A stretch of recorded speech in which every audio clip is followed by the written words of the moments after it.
we ready online, Dan? Yes. So I'll call the meeting, the Montana Board of Investments meeting here. Call it open. And the first thing is to notice to everyone that there is a video recording of the meeting. Keep that in mind.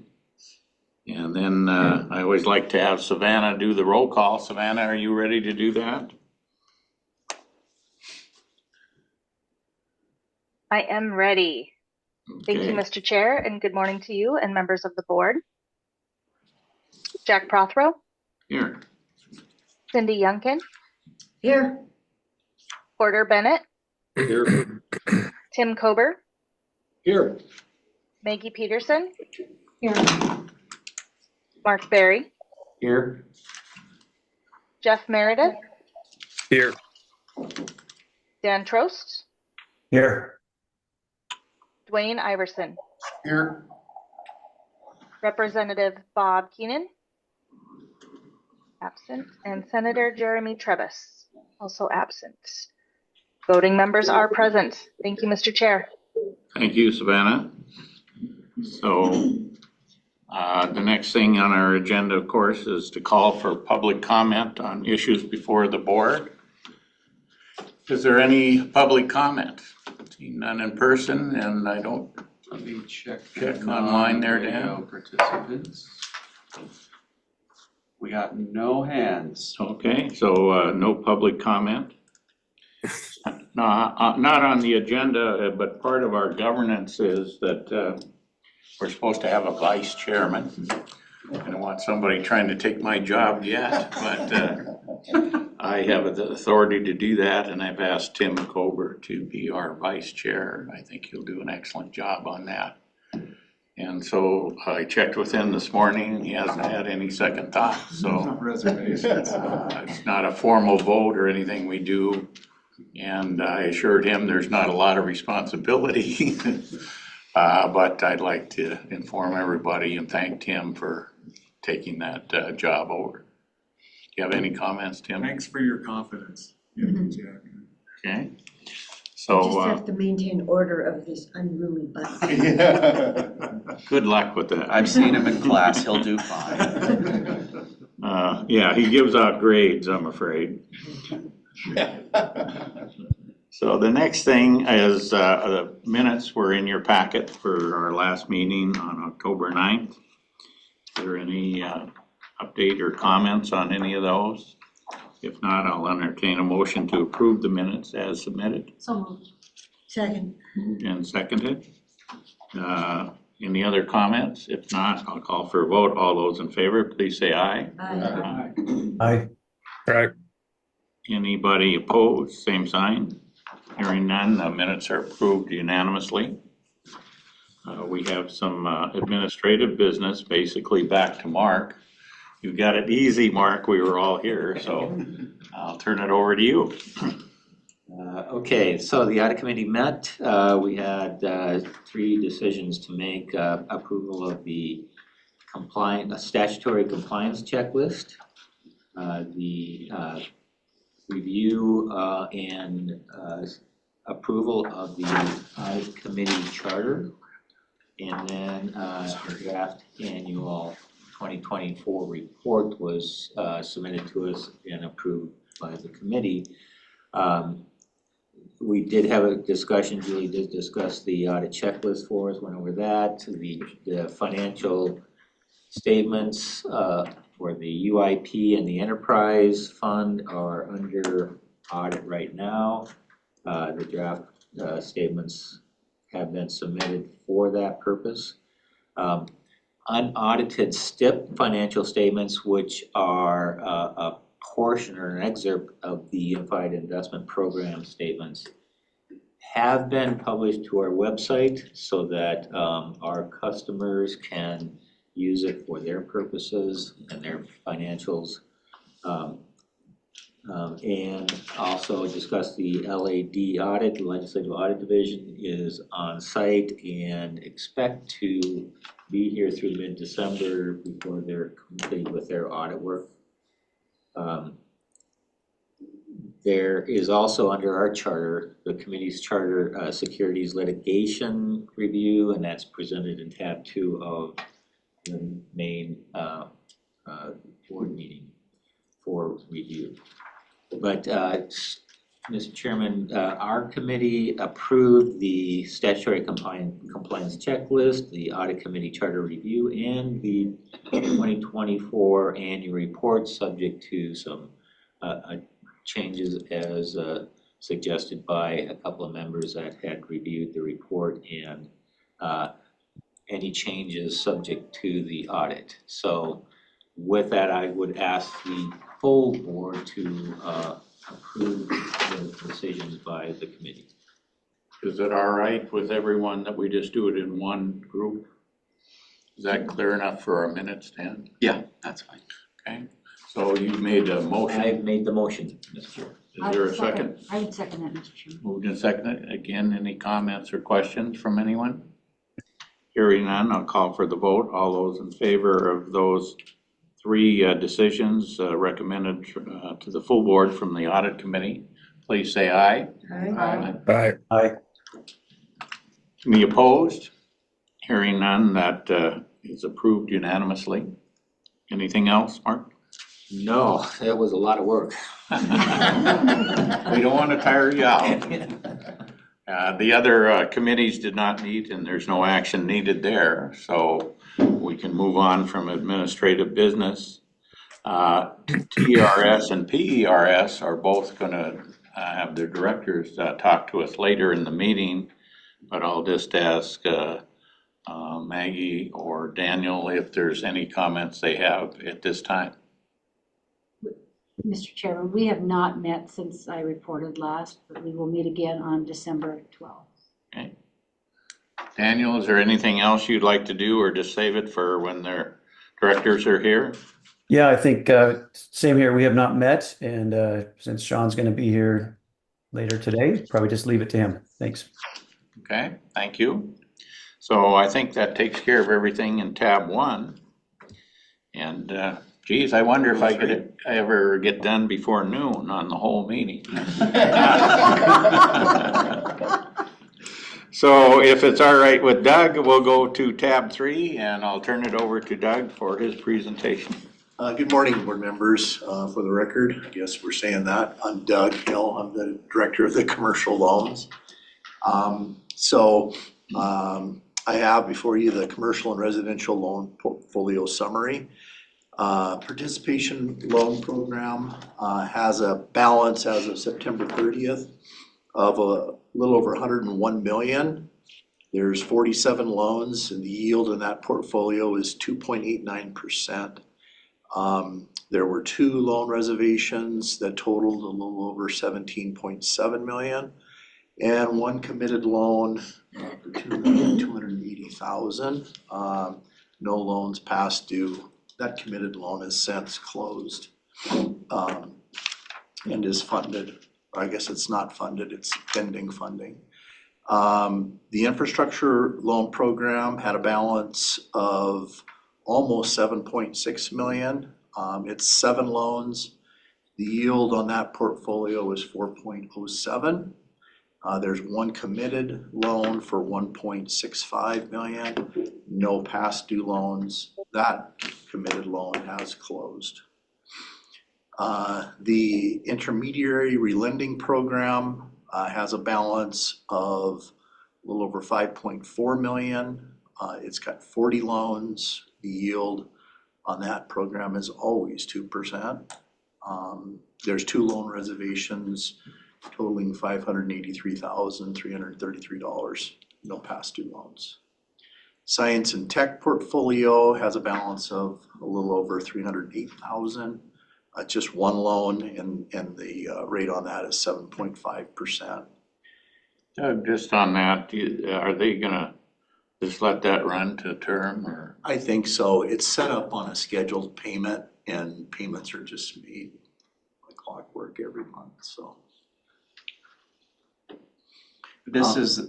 So the governor's office paid off the university system. This is the one private company loan that's left. So This one will just get amortized like any other normal loan. Thank you for that. Okay, Montana Facility Finance Authority balance is a little over 11 million, 16 loans, and the yield on that portfolio is 3.36%. They do have 2 loan reservations, a little over 2.1 million, and no past due loans. The Veterans Home Loan Mortgage Program has a balance of almost 48 million. It's 269 loans, and the yield on that portfolio is 2.13%. Got 7 loan reservations totaling a little over $2 million, and there's 3 loans over 90 days past due, totaling a little over 482,000 or 1% of the portfolio. The Multifamily Cold Trust Home Program has a balance of almost 25 million. There's 6 funded pre-HB 819 loans for almost 12 million, and the yield on that piece is 2.21%. There's 1 committed loan for a little over 1.9 million of a rate of 2%. There's 4 loans funded post HB 819 that total almost 13 million. The yield is 3.65 on those 4 loans. There are 7 committed loans, so almost 22 million. The yield is 3.65%. There's 5 reserve loans totaling a little over 16.6 million, the yield of 3.82%. And then the October minimum rate is 3.49, and the average Cold Trust investment performance is 3.99%. No past due loans. The residential portfolio, has a balance of a little over 1 million, 32 loans, a return of 6.25%. No past due, and then the Montana Down Payment Assistance Program has a little over 48 million, 92 loans. Repayment on these loans began in January of 2027. So we're right in the middle of round 3 of that program. And so that amount will be increasing as the loans start to fund for that program. So with that, I'd open up to any questions anybody might have. Go ahead. So on the down payment assistance program, all the funds that are available have been committed, is that correct? Yes. Okay. No, let me take that back. All of them have been reserved. I mean, Not all of them yes, have been committed. right, okay, reserved. Yeah, they have until December 2nd to submit their applications. At that point, we'll have a good handle as far as what we think is gonna fund and what's gonna be available. So Doug, do you think the fact that there are so few loans past due is because you do such a good job vetting these? Well, I'd like to think so, but, you know, I think the lenders that we have do good quality work. It's not to say that we won't have a problem with loans, that always can occur, but for right now, everything's looking really good. I Those would ones say that are- was the previous loan committee chair. Well, that too. So, and the ones that are past due, they're the ones that are covered by the veterans. Right, the ones in Guaranteed. that program, which is administered by the Board of Housing, they do have either an FHA or VA guarantee on the loan. So our risk of loss to the fund is minimal in those transactions, yeah. How does that process work on those 3 that are over 90 days past due? Well, so the Board of Housing administers it. They have an individual that's just dedicated to collection efforts, and he is by far the best person for collections that I've ever seen. He knows how to work the system. Each government agency has a little different process that you have to go through. They provide a borrower with many opportunities to correct defaults. You know, it used to be you went 90 days past due and you started collection, foreclosure actions, and now it's like they will allow the borrowers to go farther past due, and if they can't make the payments current, then they have a mechanism in place to take that past due amount, just move it to the end of the loan and bring the loan current, so that it gives the borrower a refresh, I guess you could call it, and hope that they can get back on track and start making payments on the loan. But if all of those options fail, then you go through the foreclosure process. Have there ever been any foreclosures, defaults, true defaults on Yeah, yeah, those? there have been, yeah. You just don't tell us about them? Yeah, Just I kidding. do. You know, if there was no loss to the fund, I don't know if it's really important to bring to everybody's attention. But if there was a loss, sure, we're gonna bring it to you guys and let you know that we did have a loss in the. I just don't remember ever hearing of any We've had losses, so. one write down since I've been here on a Great Falls project, but Yeah, at the end, I think we got pretty close to even I do after. remember that, never mind, I Yeah. remember that. no, we did lose some money on that. Yeah, not a lot. Thanks for bringing that up. Like, I remember Definition of a one. lot is- The But initial lender, like the Board of Housing, keeps us whole Sometimes. through the foreclosure. I mean, once it's foreclosed and so the initial lender is the lender that actually originates the loan, then the Board of Housing takes over the servicing. And so they service the loan, and if there is a default and if there was a loss as a result, we would know about that, and the fund would not receive as much money as we would have thought we were gonna receive. I don't think there's any situations where if there's a default, we gotta take money out and pay somebody. That doesn't happen. right. It's just, we're not gonna get the revenue that we anticipated to get off of that loan. With the upward appreciation of houses is helping everything too. Yeah, Somebody in default could get out. yeah, it has. I mean, the best thing that's there is the guarantees by the federal government. So whatever condition the house is in, if you've got 100% guarantee, we're gonna get paid back, which FHA is like that. VA is not 100% guarantee. So you can run the risk of having a loss with a VA guarantee. It's rare, but you know, if the property has been trashed, or if the market has gone down, and you can't sell it for, you know, what's owed against it, there's the potential that there could be a loss. And I think since I've been here, we've had one foreclosure that, on a residential property. Nothing within the residential portfolio, which is, we basically administer in the Board of Housing Services. But in the VHLP program, they've had some, which is understandable. You're 280 loans, you're gonna have some hiccups along the way. Okay. All right, thank you. I just like, what activity do you see in the market with the other banks and stuff? Well, I think, you know, the down payment assistance program is probably my best indicator of what's going on out there. You know, we had a lot of activity, you know, with the round 3, and so there is demand for money. I wish every one of them would close and we would fund them, but as usual, we have fallout.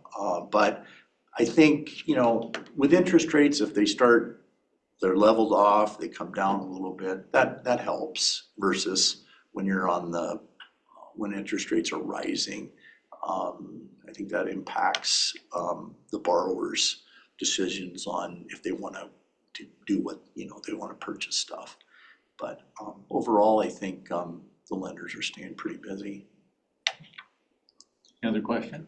Thank you, Doug. Thank you. So Louise, do you have any pictures for us? Thank you, Mr. Chairman. No, I do not. I apologize for that. So very quickly, it looks like we only have a few minutes before break time, so I'll be very quick. The activity summary, were there any questions on the InterCap activity summary? Seeing none, let's go ahead to our staff approved. And there's, we had 2 new borrowers to the program, Elmville Elementary and also the Madison County Harrison Water and Sewer District, and I believe one of you is in the Harrison area. He's probably not in that water. He's probably not in that water district, for sure, for sure. So yes, we do have 2 borrowers to the InterCap program. I do want to draw your attention to page 2. This is going to be the report where we give you the updates on the DNRC.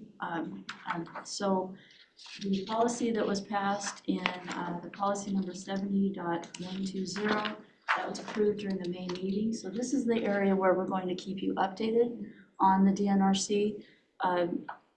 Staff did approve 11 million, so there was 4 different bond anticipation notes that they requested our commitment to in August. They've also, we just received another application for about 2 million. So they're right in there with coming up to that 15 million. I think they'll stay there. One update that I do have, there was a 1 million 2-year bond anticipation note that was passed by the Board of Investments, or the board, in February, and we upgraded that to a long-term. So it's actually a general obligation bond instead of a bond anticipation note, and it's a long-term of 10-year on that. And that was for their renewable resource grant review program. Were there any questions on the staff approved? Seeing none, that is all I have. How about this, what activity do you see from the borrowers? The borrowers, we did see a little bit of an uptick for InterCap with the borrowing. The hesitation, of course, is with the market rates right now. So when people are watching that treasury rate, and then we are a variable. And so where we can play in is that they can get the commitment from us, they can get the loan from us, but if they do go out and have, say, a bank refinance it with a fixed, then we don't charge them prepayment penalty on that. So we are a viable option. Part of the presentation that I give is, yes, there's a variable rate out there, but also think about what was happening. The InterCap, the highest rate we've ever had was 7.95%. So when we look at what was happening in the 80s, that was in 89. So in the 80s, you're looking at the minimum wage was $3.30 in the 80s. We had what interest rates were like 11 to 22%.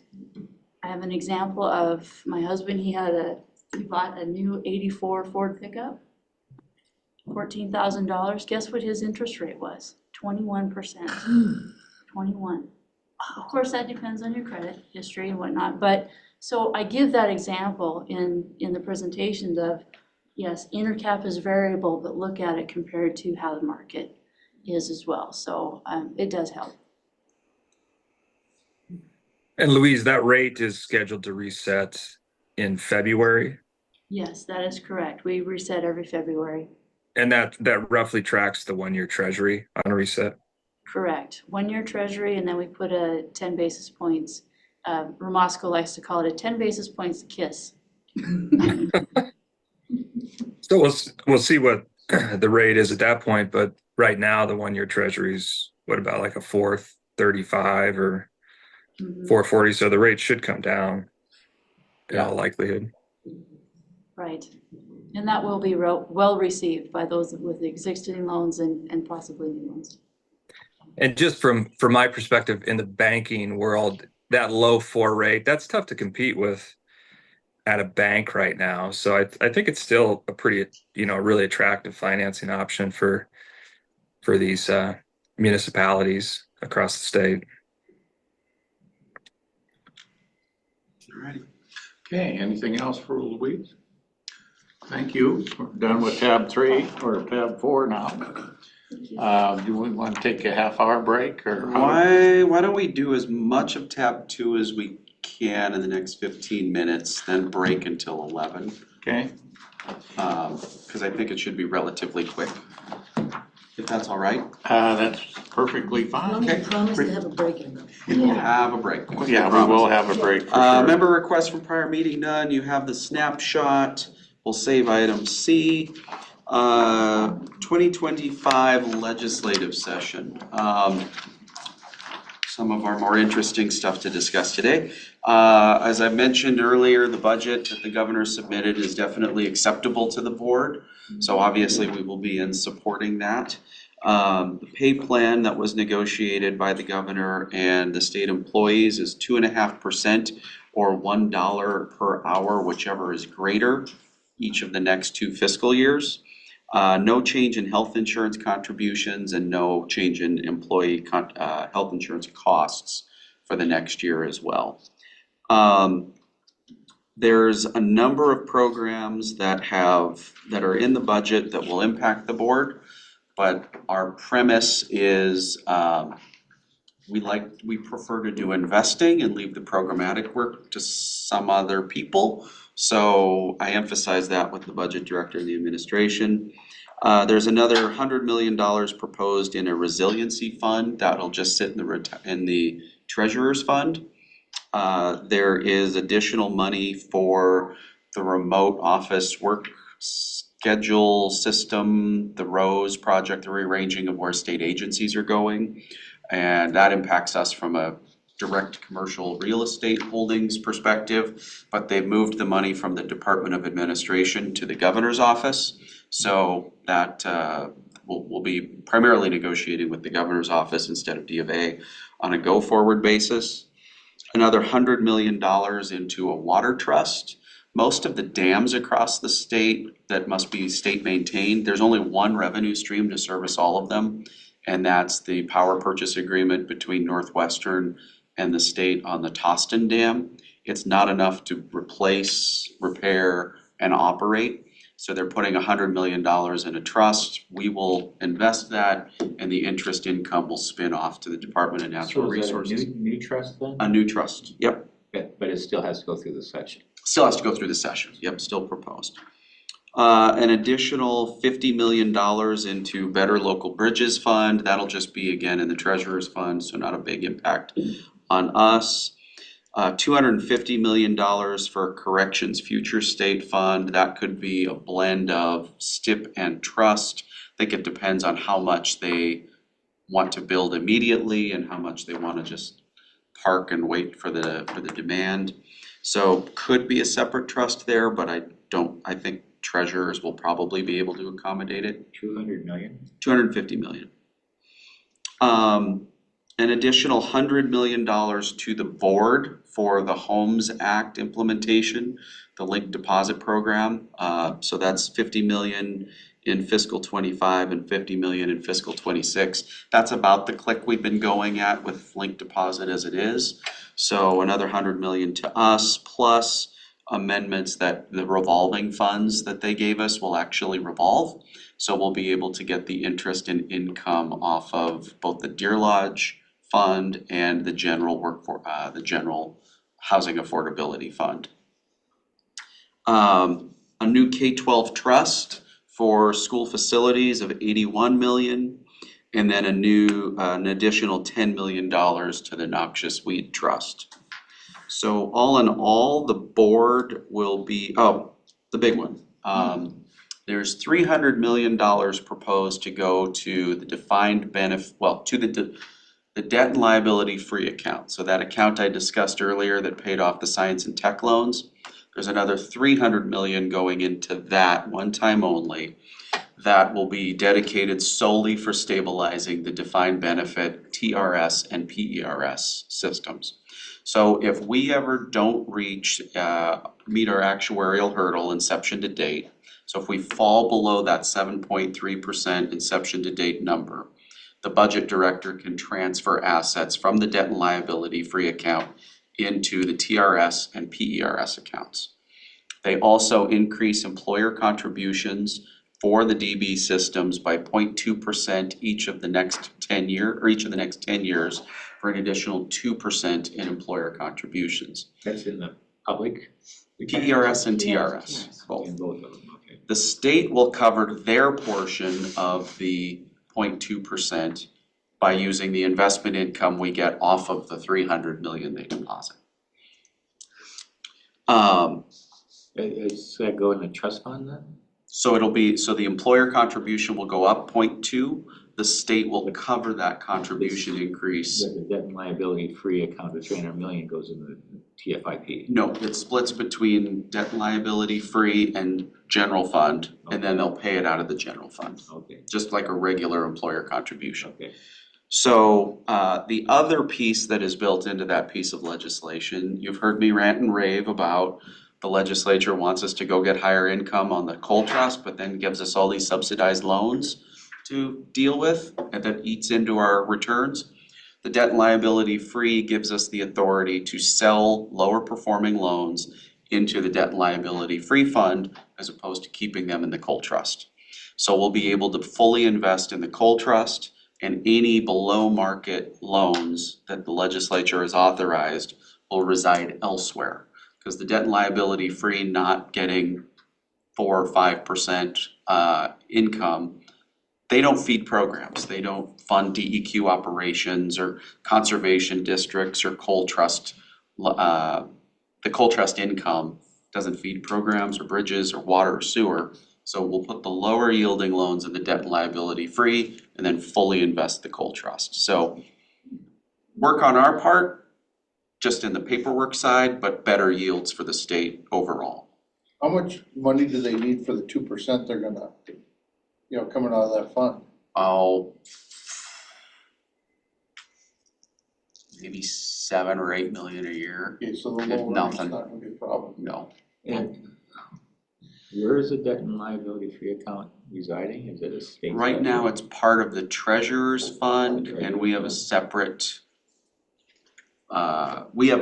investment policy statement for it. So we're segregating that for the purposes of yield distribution.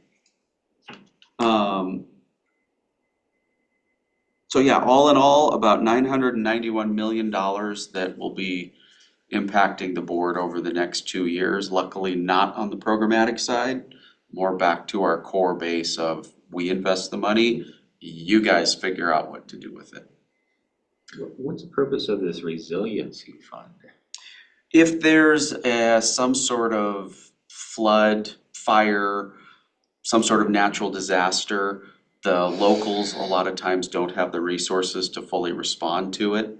So they levy their 2 mills and then the feds step in in any sort of disaster declaration. But sometimes there's a gap between the two, and this is to fill that gap.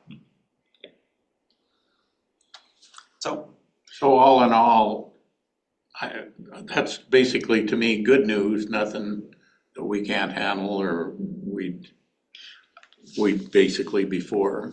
But there's nothing in there that we don't like. Any other questions on legislative stuff? We don't have any bills. All of the bills that you had previously voted to bring forward, the governor's office is going to bring forward as part of the executive budget, so I don't have to go find sponsors or any of that sort of stuff. They're handling all of that for us. Would you take all those projects coming here as a vote of confidence for what you're doing? Oh, yeah. That's $1 billion really what I'm saying. coming in, I think they like us. So there's always some concerns that you have. Is there any that you got on your radar right now that you would want to bring? I think my biggest concern right now is perceptions, if that makes sense.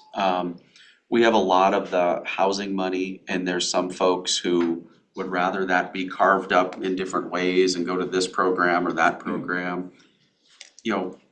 My approach on all of it is we don't have a vote on those things.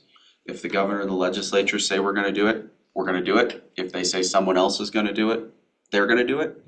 But otherwise, I think for the most part, they told us to go get workforce housing done in Deer Lodge, we're getting it done. They've told us to go make more money, we're making them more money than ever.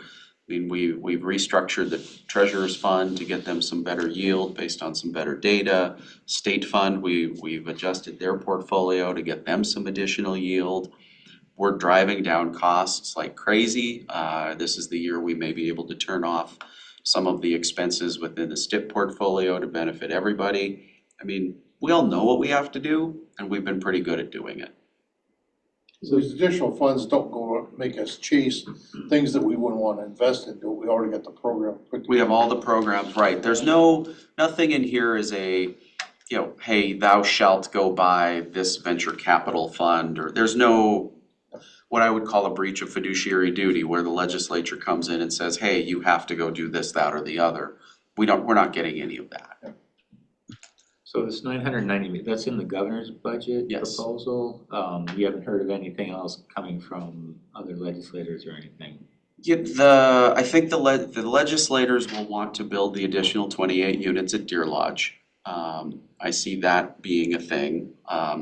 That's a click of a switch with the contract and that gets done. So as long as they fund it. Yeah, it's their choice. If they want them. More than 12 million? More than 12 million, yeah. I don't see.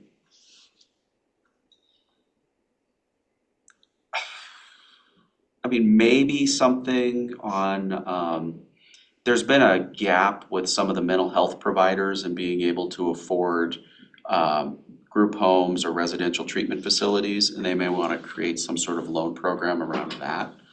We'll see if they do, but otherwise I think it's pretty quiet. This is a lot. I mean, dealing with the coal trust, the pensions, all of the other things that are out there. They've got a lot on their plate, and I look forward to watching it from a distance. Good luck. So moving those lower yield stuff to that, is that something that governor sees too, because it frees up more legislative money then because of earnings? Right. That's the move they're making. Yeah, no, isolate the lower yielding assets in a pool that doesn't feed the general fund or feed programs across the state, the Treasure State Endowment Program and all those sort of build bridges, build water lines, build schools. If you lower the yield, you lower the amount of money available to that, you lower the amount of general fund. So we're gonna isolate those lower yielding programs over here in their own little bucket and then maximize the returns in the. So they're finally recognizing as you keep doing these low. Yeah, I mean, when you have $189 million of the $100 billion coal trust going out in lower yielding assets, that has a precipitous impact on how much you get on an annual basis. I mean, if we were to move everything over, we'd get about another $5 million a year in general fund revenue just by getting market returns instead of the lower rate subsidies. Well, they don't have the increased balance in the coal trust fund because the taxes on that are coming down. Yep. And stuff, and so that was covered them before because they had additional. Rising tide lifts all ships, right? Yep, so, okay. Hey, Dan, So- I've got a quick question on the stabilization funding Yep. for pensions. Uh-huh. The assumed rate, that's our actuarial hurdle. So if the from inception date return goes below that, that's when that funding would kick in. Correct. Is that fixed as of whenever this potentially passes, the actuarial hurdle that we have in place at that time? Or if we change that, does it change with? If you change, that's a great question. If you change it, it follows your changes. So the Constitution doesn't allow the legislature to set that rate. So when you all adjust that rate as the PERS or TRS board, that becomes the hurdle rate that would then become the mechanism for distributing any income to the DB systems. Okay, thanks. So Dan, just so we can get our break, Yep, I think we're good. why don't we stop there? We'll complete tab 2. Should we do it about 11 or just when she Let's gets? come back at 11 and we'll run through E or F. But when she gets here, we'll move to C if that's okay. Perfect. Okay, All right. okay, now you. We've got one board member online. Two. Yeah, and so, and the rest of us are here. So we'll go to tab 2, And I'm very pleased to notice that the Lieutenant Governor is here as well as other people. And so I'll just turn this over to Dan. He'll do a little introduction. We'll go from there. All right, thank you. Thank you, Mr. Chairman. The MOU before you is between the Department of Commerce and Board of Investments. I have the authority under Board Policy 30.210 to sign it. However, under your standing orders of no surprises and never get ahead of the board, I brought it today for your advice and consent. Lieutenant Governor Juris is here to answer any questions you may have as well. Lieutenant Governor, thank you for joining us. Your time is valuable and we certainly appreciate you investing some of it with us. Mr. Chairman and members of the board, I would like to sign the MOU and urge the board to support the same.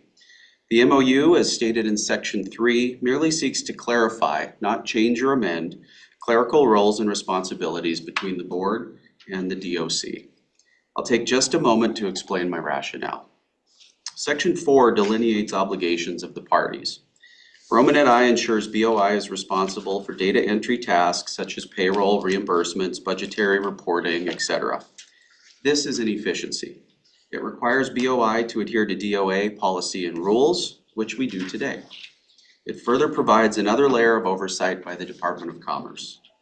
As we've committed ourselves to repeatedly, our fiduciary obligations require transparency and accountability of the highest order. DOC's ability to monitor our actions is welcome. Romanet 2 maintains BOI's primary role in the recruitment and selection of staff comporting to long-standing practice. It again requires compliance with DOA policies, and again, we do and will continue to comply. It offers clarification by directing the DOC to approve and process the hiring of BOI non-exempt staff. It also mandates that our hirings be exclusively for the benefit of our operations and that the associated expenses be reasonable, which again is current law. Romanet 3 ensures BOI is responsible for supervising and managing our staff within the boundaries of law and DOA policy. We will be required to notify Department of Commerce of any disciplinary matters.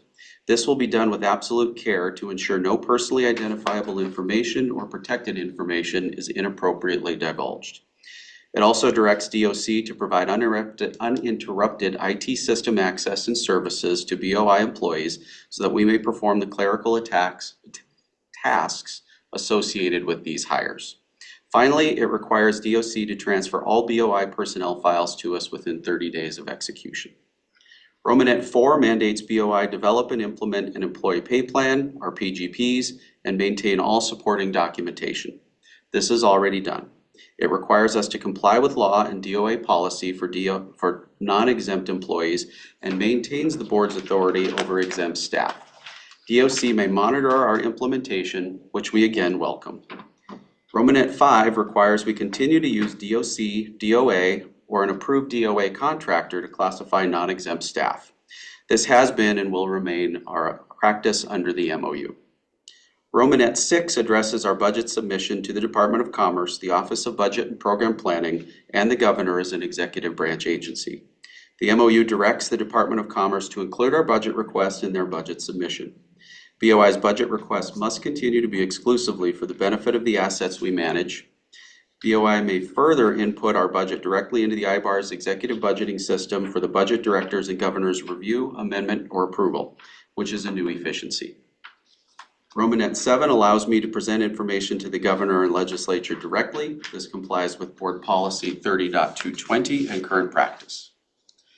In summary, as I have read and have explained the document, I do not believe the MOU deviates from law and certainly clarifies the obligations of the BOI and the Department of Commerce. This MOU memorializes practices that have been successfully conducted in service to Montanans since 1975. It comports with our obligations under the Legislative Audit Act and the remaining sections of the Montana Code. For these reasons, I am supportive. Mr. Chairman, at this time, I'd ask that you recognize Lieutenant Governor for any additional comments. So thank you for coming again, and we'll certainly turn the meeting over to you, and you can present what you care to let us know. Thank you, Mr. Chair. And I'd also like to introduce Anita Milanovic, who is General Counsel for the governor and has worked with me on this project. And on behalf of Governor Gianforte and myself, I also just want to thank each of you for your service on this board. This is a very important board. We know that this takes time and resources from you, so we very much appreciate what you do for the citizens of the state of Montana. I think that Dan explained well the purposes of it. The governor has asked me to be the point person in the governor's office for our over 160 boards, commissions, and councils. And we have been doing just a review of each of them. We're not singling you out to make sure we have, where appropriate, any written documents and agreements in place to assure that we're operating within the statutes and consistent with the purposes of the board. And we also have a new director of commerce who asked questions, Director Green, when he came in to help him understand what is his role as the director of the agency to which you are attached and the role of the board. And I have attached to the document that I passed out, by the way, which corrected a typo. There were 2 section 4s. Thank you, Ms. Yamkin, and Maggie caught it too. So I renumbered the second section 4 is 5, 6, and 7, but otherwise it's the same. But I'd like to start with the statute, the first statute that's attached, the allocation for administrative purposes, which in the beginning very clearly states that if the agency allocated to a department does exercise your quasi-judicial, legislative, licensing, policy-making functions independently of the department. And this acknowledges that in the agreement. Note that under 2, the department's obligation, I've highlighted in D, is to provide staff for the agency unless otherwise indicated in this chapter. We're in chapter 15 of Title II. The agency may not hire its own personnel. And then your organic statute 215-1808 under 2 expressly allows you to authorize 8 employees. You have more than 8 employees. And those employees, other than, the question is, who are those employees of the Department of Commerce who has a legal obligation to provide you with staff apart from any you're specifically authorized to hire? And the purpose of this memorandum is to state that although apart from your exempt authority to hire your exempt personnel, it is the Department of Commerce who has the legal obligation under statute to provide you with staff. But on the ground, it's not the Department of Commerce who is actually recruiting them, hiring them, supervising them. So we want this agreement in place so it's clear that the Department of Commerce is authorizing the Board of Investments per your on-the-ground practice to hire, recruit, supervise, set compensation within our statutory framework where appropriate, for the employees who are actually in our system listed as Department of Commerce employees. So that is the main purpose. With that, I'll just open it up to any questions. For me, I may refer some to General Counsel Milanovich. So is there questions for her? Well, I don't have questions, but you know, a lawyer has a real hard time not putting enough fingerprints on something, so. And I don't think that these are frivolous by any means, but, and I did talk to Lieutenant Governor on the phone yesterday. And when I first read section 4A, Roman 2, where it says the MDOC shall approve the hiring, I read that to mean that it's the MDOC that gets to hire. And I don't think that's what the intent was. And, you know, I probably after 30 years of a pretty active practice and 5 years trying to get out of the active practice, that someday there's going to be somebody looking at this that's not in this room, that's not at the Department of Congress and the Commerce, and is not in the governor's office, and this is what they're going to have to rely upon. So I thought, geez, if there's a discrepancy in interpretation by an attorney that picks things apart, how many attorneys in the future are going to pick it apart? So I just think that very small revision there that explicitly says, and these are my words, but they don't have to be, on that, the last full sentence of Romanet 2, that it would read better in my mind, that the approval of MDOC is not required for the hiring of MDOC staff paid. And then the rest of it's fine, provided that the board demonstrates that the hire is exclusively for operations. I mean, that's what we do anyway. But I just would like to eliminate room for interpretation, shall we say. And then the other thing that I did talk to the lieutenant governor about was, you know, I haven't been on this board as long as some people, Chairman Prothero, the long-termer guys, and so I don't have as much institutional history. Dwayne and I here are the new kids on the block, and I don't even know if that there's anybody, Jack was probably around when I was in the legislature, but I certainly didn't know about you. All I knew was David Ewer. But in any event, I was troubled by, I wasn't sure what we were trying to accomplish here. And the section 3 for purpose and objective didn't really tell me enough about what the purpose and objective was. So I would like to propose for the board's consideration, and I didn't see Dan's comments until this morning, but you nicely put them in 2 sentences toward the end that I think sums it up pretty well, where you have said that the MLU memorializes practices that have been successfully conducted in service to Montana since 1975. And I didn't really get that out of what was already drafted. So, and it comports with the board's obligations under the Legislative Art Act and the remaining sections of the code. So I would like to propose for the board's consideration to add something similar to those 2 sentences in section 3 for the purpose and objective. If the lieutenant governor finds that appropriate. It does substantially memorialize what's on the ground, but there have in fact been a few changes that the Department of Commerce has just very recently yielded or changed its authority with regard to some of the Savers entries. Dan could explain it more. So it's not a complete there are some changes from past practices that are contemplated by this, but it substantially, if we could just qualify it with substantially memorializes. There are some changes.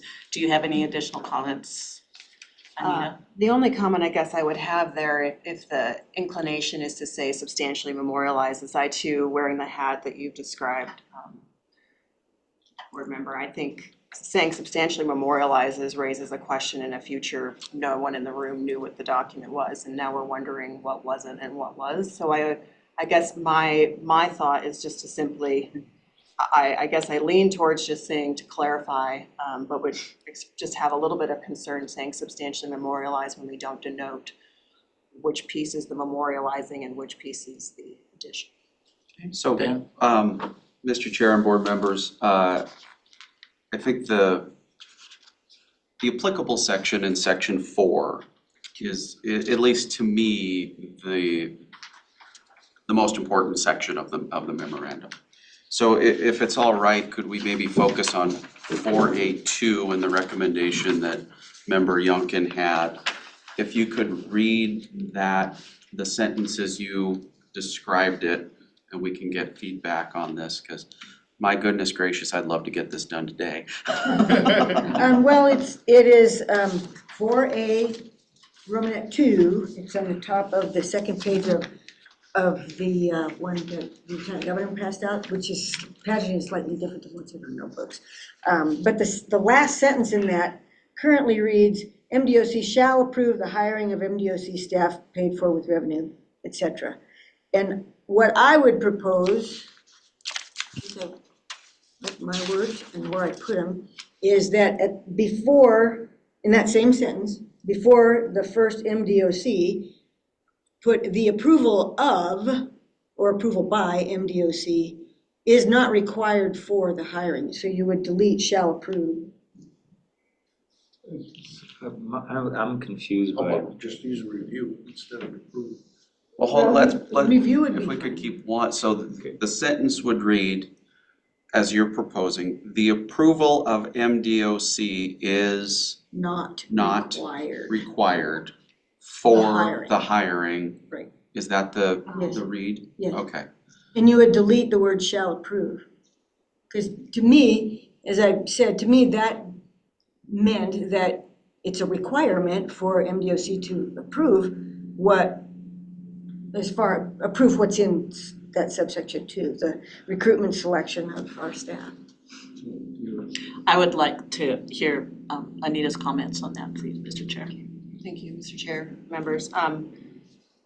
The reason that it's drafted this way to say MDOC shall approve, perhaps could say must approve, is to recognize that statutorily there is a supervisory role that is expected of Department of Commerce. And I'm not convinced that they can just wave that away. So what is trying to be captured in that sentence is that there is effectively a rubber stamp of approval, provided that they demonstrate the remainder of the sentence. And so honoring the obligations of the Department of Commerce as expected in statute to supervise, but giving BOI as much latitude as possible where it will just be rock and roll in the event that BOI is able to demonstrate those criteria. Mark? I just need clarification because it says MDOC shall approve the hiring of MDOC staff paid for by MBOI. So are these MDOC staff or are these MBOI staff? Want me to? Dan? So we are all MDOC employees. Okay, We are BOI employees of the MDOC. okay. So the vernacular here of MDOC staff paid for with revenue from the assets MBOI manages, they're BOI employees within the Venn diagram. It's BOI is the little circle on the inside, DOC is the big circle that encompasses us all. So it's just a different way of identifying BOI staff that more comports with the Title II, Section 18 statute language. But they're still ours, the budget establishes for ours, they're paid for with our revenue. Commerce couldn't reach in and be like, oh, we're gonna take your proprietary fund and FTE. That's not an option under the MOU or under current law. And what that would affect is everybody here after those top 8, the exempt 8. The exempt 8 plus 3. Okay. Yep. And what my concern is that someday somebody will pick this up and say, some Department of Congress, I keep saying that, somebody said that once and man, it's stuck in my head. The Department of Commerce director with a governor for whatever reason doesn't think we're doing what we should, and we as collectively into the future, whoever this board might be. So now all of a sudden it's Commerce that comes in and hires everybody below that 8 plus 3. And we don't have much say over that, which I think could potentially be disastrous because we have, and I'm not talking about the irreplaceable staff that we have that, makes the lights come on and makes sure the lights come on, but the ultimately irreplaceable staff that we have that are way smarter than me, that are deciding and making investment decisions that I just don't think the Department of Commerce is equipped to make those decisions. That's why I'm concerned about that. So what I would maybe offer is it will be under our policies, mine to implement until you decide I need to go away or I get a better offer. And that Are you giving us some notice? No, Yeah. I'm very happy. If you look at the last sections of the bill, if there's ever what I would call a stretch by the Department of Commerce to reach in and do something of that nature, the board would have the authority to give 60-day notice and be done. So I guess it doesn't give me as much concern after an understanding and conversation with Lieutenant Governor today that Commerce would reach in and say, try to hire a fixed income investment analyst that is an MDOC employee paid for by the revenues of the assets of the Board of Investments. They're it wouldn't be, I mean, there would be a number of checks in there on recruitment and selection and hiring practices and processes and merit. I mean, we still have a merit-based hiring system within DOA, and you have to hire the best qualified. So I hear you. It was my concern as well. I think from the perspective of getting something memorialized today and maybe fine-tuning down the road if need be, it's something we can work on.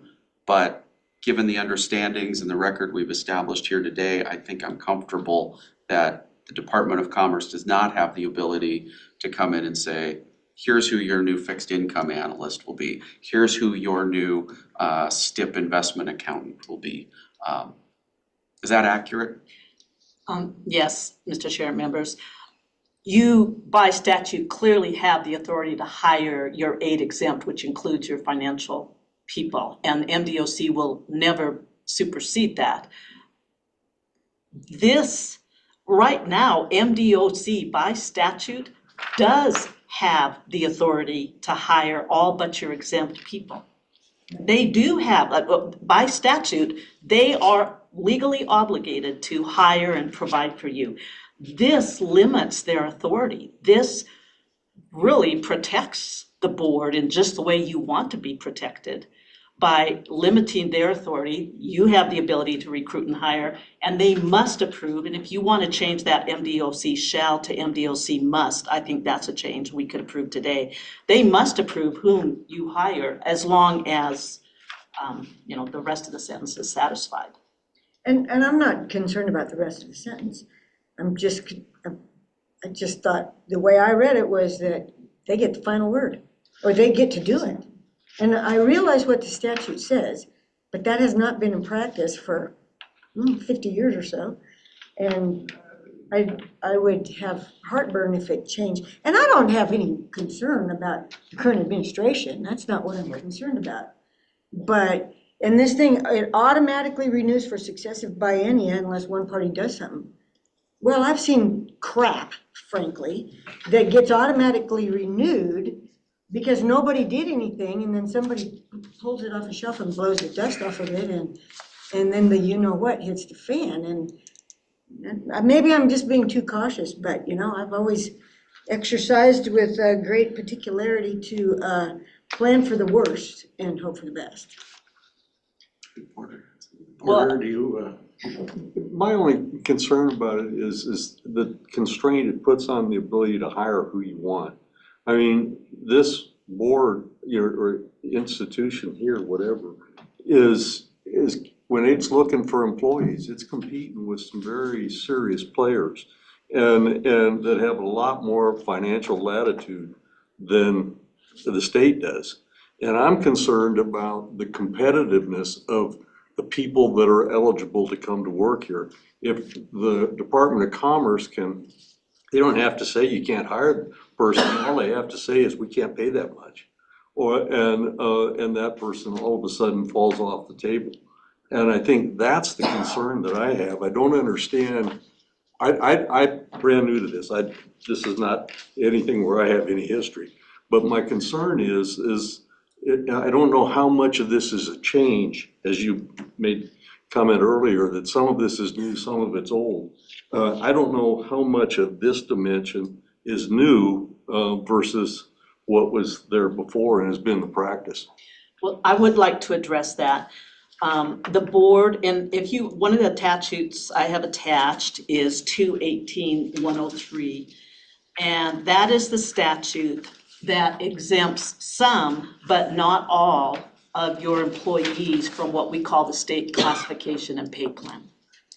So you currently, all but and this lists 11. It's, whereas the organic statute lists 8 in 2019, this was amended to give you 3 more. So you could hire more financial investors at the market rates versus our state classification rates. So as of today, you have 11 exempt employees that you determine the salaries for. All of your other employees are by law subject to our classification rates and always have been. So this does not change that. You are subject to the state classification plan for all but your 11 exempt employees. Mark, do you? You know, it's somewhat concerned, but I can see a point here. So there's 20 agencies allowed in Constitution, something like that, right? Departments. Everything else is attached to. And being attached to, you're still part of state government. So, you know, as a citizens of the state, it's important to know that, you know, somebody's watching over all these 160 or so boards and commissions and whatever, so that they're not running rogue. And so we need some control on that, and I think that's what this one law says. The concern, though, is as a board member, you know, you want to feel that you have some latitude for the hiring and the budget and all that sort of thing that I don't think 121 is providing us currently, and we're not exempt in other parts of the statute from that. So, but it's a balancing act, because we are part of government and we need some attachments to, and I think that's what you're saying too, there's law there. And we have to give comfort to the citizenry that there is some control over this board and other boards as well.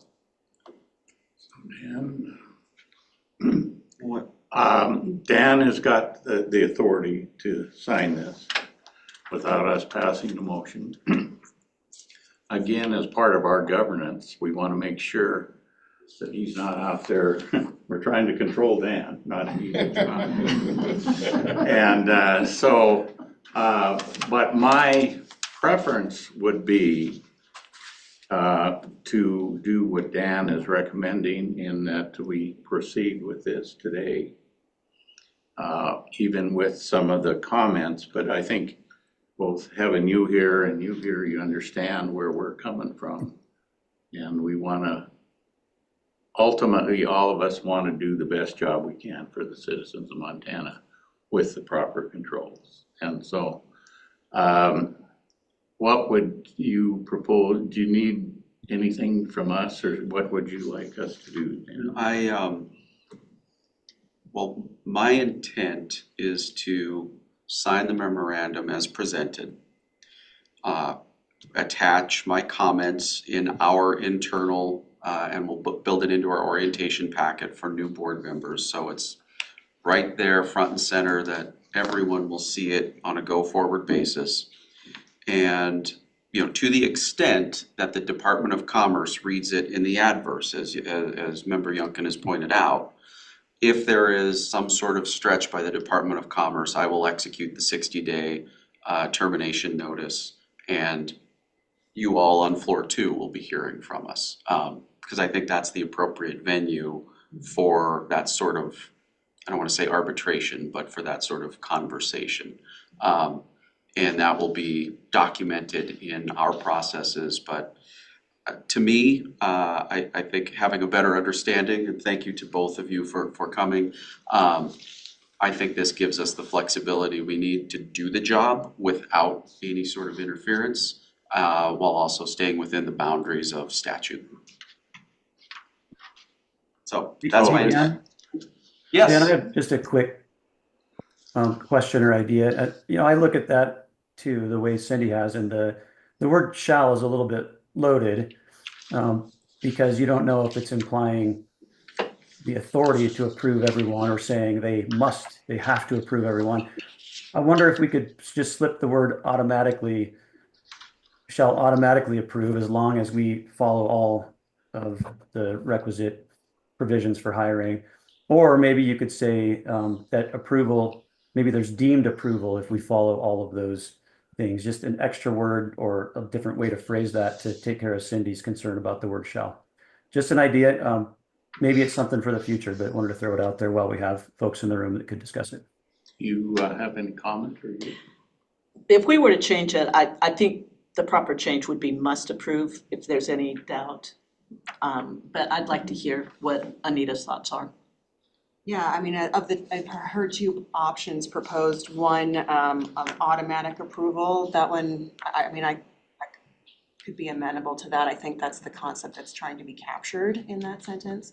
I'm a little less sold on deemed approved, because I do think, again, there is that affirmative supervisory role that the Department of Commerce is expected to. So a paper trail of some sort seems to be appropriate to show them honoring their obligation under the statute. So deemed approved can, what kind of paper trail comes out of that, I don't know. So I feel like the legally better of the two proposed, I would be amenable to an automatic. I think that would be okay, but. I can live with that. Okay, so Offer some, it would read MDOC shall automatically approve the hiring, and we're good with that? Okay, We're good with we're that? good with that. We'll make those changes and get that back to you. If you want to just DocuSign today and we can get this thing done, We can does get that work? I would like an opportunity, Mr. Chair, members, I would like an opportunity to read in Department of Commerce. They, of course, are prepared to sign the document already. They have indicated as such, but as a courtesy to them as another party to the agreement, just let them know of these discrete changes, which we can do in short order, but then get this taken care of. So again, I think we've got that handled. Do you have anything else for us? So I think we can move forward, Dan, and we have a meeting of the minds, and I guess, I want you guys to know that we appreciate you taking the time and the effort to go through this process. We're always interested in improving our processes, and so with your help, maybe we've done that. Thank you. Thank you, everyone. Thank you. Maybe 5 minutes? A break? Yeah. So we'll just take a 5-minute break. You're certainly welcome to come to our very exciting meeting. We entrust you with the balance of the content. Call the meeting back to order. We left off on tab 2 with Dan's report. And so we'll just continue that, and Dan, I'll turn it over to you again. Within tab 2, you also have our LPAC annual reporting. This is the travel and expenses incurred in our management of the primarily private the alternative portfolios, the 3 of them. So you can see that report. If there's any questions, happy to address them. You also have our securities litigation annual review. As Member Barry referenced earlier, it's not our intent to be lead plaintiffs in anything. A lot of time sucked for not a lot of extra value.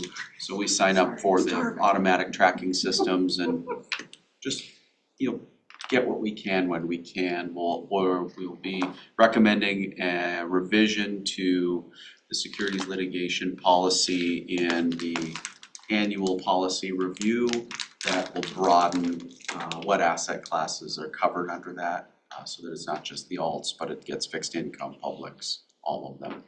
That comes out of our practices review from several months ago. And then you also have the policy 10.217, our authorized investment vendors in tab 2. This is again an annual report we provide to you of who is authorized and who has been closed out. And we're happy to answer any questions on those. And Dan, just a question on that. So on that first page there, those are all the ones that's the entire population of vendors that we contract with? Those are all of the commitments for the New year. For the fiscal year, yes. Okay. But I'm always concerned about that we close out funds that we're not using. Yep. So I'm glad to see we have a list of that. If we have somebody in the middle of the year, it just automatically closes out and then you do the report here. Yes, so we close and open in real time and then report, you get the new commits. We don't do a new resolution 217 on a per investor or on a per fund basis, but we do it on a per firm. So if we're in fund 2, that firm is authorized for funds 2, 3, 4, 5, however we may be with. So we don't need to do new 217s, but if we do open a new fund or close a fund, we'll just do that in real time and then report to you. And then a question on our travel. I know we have a travel budget in our budget. Would there be some report if we ever went over that budget, or Is there adequate control that you're not going crazy? Well, you get this, Funny you know, you should John ask. went to Salt Lake City instead of London. I mean, other than, when people get rained in or snowed in or trapped in New York after a massive outage for a week, travel is, we identified many years ago that part of our liabilities to the external Montanan would be how much we travel. And, we have funds all over the world, we have funds all over the country. So we have pre-approval through a Teams application for anybody to go on any due diligence trips. Through what was the application? Just Microsoft Teams. We've built a power system that you put in your flight information, your requested flight information, hotel information, how many days, what you're doing. So there's an agenda. So we have very tight controls on travel, and it's something we monitor every quarter. Julie will do a review, make sure we're in compliance with our travel policies. But it's the, I don't want to say two-headed monster, but we should not be committing $50, $100, $150 million to these firms unless we do vigorous on-site due diligence, and that has been our practice. So we'll keep doing that. We want to have not real time, but we want to have constant engagement with them, which is why we seek seats on the LPACs, so that we know what the firms and the funds are up to and collaborate with some of our other limited partners. And then we require them to come to us as well before we do any new commits on a go-forward basis. So budget, if there is something we need to do, we will find the means to do it. But if I don't give some folks a limited budget, that could pose some risks too. Maybe just to add to that, Dan, so Dan and Peggy obviously set the overall budget, but then I go in and give each of the teams individual budget as apportionate to them, so that each of the directors is managing the amount that they have for their team, and they're required to manage within that budget. So that puts the onus on them as well to map out what is important, what we need to do. If there's a problem and they need, a little bit more for something or another, they can come back to us and perhaps we can accommodate. So do they come back and report to you, talk to you about how the trip went, kind of give you an update on? So I approve every trip that happens on the investment side first, and then Dan approves. So we both see it, we both approve it before it's gonna happen. And then absolutely, we're having conversations in our weekly meetings about what you find out when you went wherever. I have one question, Mr. Chair. This is just for LPAC. This is not the total travel budget. Correct. This is not due diligence. This is just LPAC revenue, right? Do they ever come back and say, we don't want to do business with those people? They all had green hair. Absolutely. Maybe not all had green hair, but yeah, absolutely. They all had. Absolutely, they come back and we say, this firm has changed based on, what we knew previously. We've had turnover, we've had, they're moving away from the strategy that we originally signed up for. They're expanding what they're doing in ways that doesn't make sense to them. Absolutely, that happens. Or leadership changes. And that's why we do it. Leadership changes all kinds. Don't, your agreements with these outfits are, if there's changes like that, they have to notify you too, don't they? Yes, for sure. But sometimes, and they do, but sometimes you may go to that meeting and, it may not be a leadership change. Maybe they, change the compensation structure for all of the lower level employees. And you suddenly get the sense that, everybody in the mid to lower tiers is not real happy and they're gonna leave.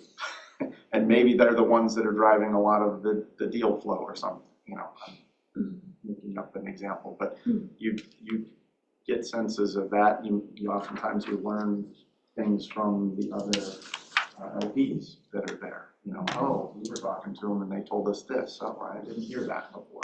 So it's you want to have other LPs are dumping out of the organization, then you get that feel too, so, kind of get a pre-indication that. Yeah, I mean, it's just a feel for how all kinds of things are going. How's their fundraising going for the next fund? What things are they focused on? What problems are they having? So, yeah, it's important to get them down. So on the securities litigation, it's not a lot of money, but we get some every year. I'm sure with Court here, he kind of reviews that or reviews our process. We haven't had a deep dive in any of that because it's probably not material, but do you feel that the way we're doing that is the right way? And this is more maybe for you, John, just to say that's the right way, but also maybe for Becky, that's sort of standard at other funds. Yeah, there are some funds that are more activist in nature that do seek those lead plaintiff positions, but it tends to be a different set of circumstances, tends to be quite expensive, very lumpy in terms of how beneficial it would be. And so the very process you're going about is what we see most clients do that don't want to take that activist role. And you're happy with the process, John? Absolutely. We don't want to be in the activist role. We don't have the personnel for that. We don't have the headline risk appetite for that. And I don't think it generally pays dividends. So I'm very happy with how we're doing it. I went to a conference with one of these firms that they sponsored. Yeah. And just the amount of information and material that's required of the lead, it's amazing to me, because that's the one thing I took away from it is, wow, we don't really ever want to be in that position if we can. They charge you a lot more. My own question was, when you have those debriefs after your trip, does that debrief get recorded and filed somehow? Absolutely. So Backstop, the system we started a couple of years ago for the alternative side, on every meeting that they have, if anything like that would absolutely be logged in there. So that we're looking back at that and saying, oh yeah, because they may not be coming with a new fund, but when they come with that next fund, we can look back at those notes and say, oh yeah, we're not re-upping because of this, this, and this. Yeah, definitely. And maybe quickly on the IT front, we did secure an additional layer of IT security. The state has approved it. We're implementing it. I signed the contract yesterday. It's very important that the lawyers read the contracts, because sometimes the lawyers don't read the contracts and they forget the automatic renewal with the no escalator provision in it. And I signed that contract and send that sucker off immediately, and now we're locked into 8 years with no price increase. Well, do you read it? Yeah. That's why I have court. That's unless it doesn't work, as if the contractor is actually guessing that you're playing that game. Yeah. And nails you for a whole bunch of you have to pay it. That other question I had is, this list, do you ever, I'm sure you do somewhere, I just don't remember seeing it, the return that you get out of each of these vendors as an aggregate? Sorry, for the securities. Like, for example, for the LPAC stuff. Kessler or Oh, Kester, yeah. Yeah, So I mean, for what's your return off of all the money that you've got invested with them? Do you ever do that kind of analysis? Yes, absolutely. So, I mean, I think you would have seen that in the previous private investments deep dive that we did in the back of that, those like the IRR and the various performance indicators are there, but absolutely we've got that for each firm. For each firm and each fund. Yes, correct. Any other questions on these? I don't think we need a motion to approval. It's more just again part of our double checking. Yep. And we did update, just for the board's information, when we authorized with new firms, we send them a copy of policy 10.217 and who's authorized. We're cleaning all of those up.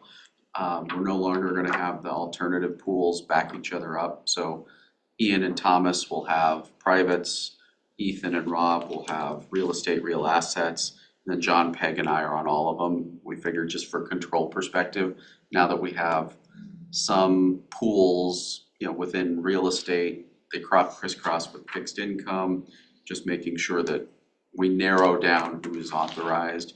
And then we've replaced the resolution 217 from 2007 with an updated version signed by this board chair instead of the previous board chair. So Did you say 2007, yeah. But I think we've got most of those things. We're always with constant quality improvement, CQI. I learned that in school. It's still being taught. Any other things on tab 2? Any questions or concerns for I think Dan? next year you should send John to London if he wants to go, or I've Stockholm. been a few times. It's okay. I just didn't- Yeah, this report, wasn't it twice there, John? A little suspicious. If you see the Caymans, then ask a question. Oh. Okay.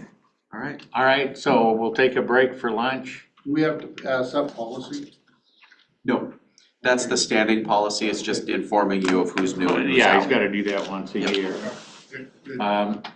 Do we wanna take a full hour? Do we wanna start a little early? We could probably do. Sean and Bill be here. Sean and Bill are coming for lunch, so we could probably do an hour and then pick up at 1. Okay, so about 10 to 1 or so, we'll come back with our guest to present on teachers and PERS. Okay. Been since I brought one with me last time, and you're welcome to borrow it. All right, we can jump to the next slide, number 3, and you've seen this slide before, and what it shows you is our basic retirement funding equation for defined benefit plans. And this slide explains concisely how defined benefit systems are meant to work and how they have worked in Montana for 80 years. As you can see from this slide, contributions plus investment income must equal benefits plus expenses. And what this slide is really meant to show is the value of saving and investing. On the right-hand side, you have the benefit payments and expenses of a given defined benefit system. And the reason why we have an actuary conduct such a yearly valuation is to estimate the right-hand side of this equation for us in terms of future benefit payments and expenses. And then we compare these forecasts with our assets, which are our contributions plus investment income and cap. So for a pre-funded system such as PERS, this equation is in balance over the long-term lifetime of the fund. However, if you think of Social Security, which is a pay-as-you-go model, this has to be in balance every year, or else you can't make benefit payments. So we move on to the next slide, number 4. This slide goes into a bit more detail on this principal funding equation for our defined benefit plans. The benefit side on the left hand of this slide depends on the plan's statutory benefit provisions. For example, how is the benefit calculated under statute, as well as what an active member must accrue in terms of age and service to qualify for a benefit. And then also experience, meaning how are people actually retiring? How long are they working and how long they are living in retirement? Now on the right-hand side of the equation, looking at contributions in the short term, these are going to depend on the actuarial assumptions and actuarial cost method utilized to determine liabilities. But in the long term, it's really a balancing act between the actual investment income, the actual benefit payments, and the actual expenses of the plan. So in a perfect world, you'd like to see these two sides to be equal. And as our actuary constantly says, you're not trying to save too much, you're not trying to save too little, you're just trying to meet your benefit obligations with this equation. So we can move on to the next slide and actually jump to the next slide after that, and I'll begin my discussion of the valuation results for our largest defined benefit plan, PERS. So on slide 6, I'll begin on the left-hand side of the slide. Fiscal year 24, the market returns on assets returned an average of 8.94% versus our assumed rate of 7.3, which was 1.64% more than expected.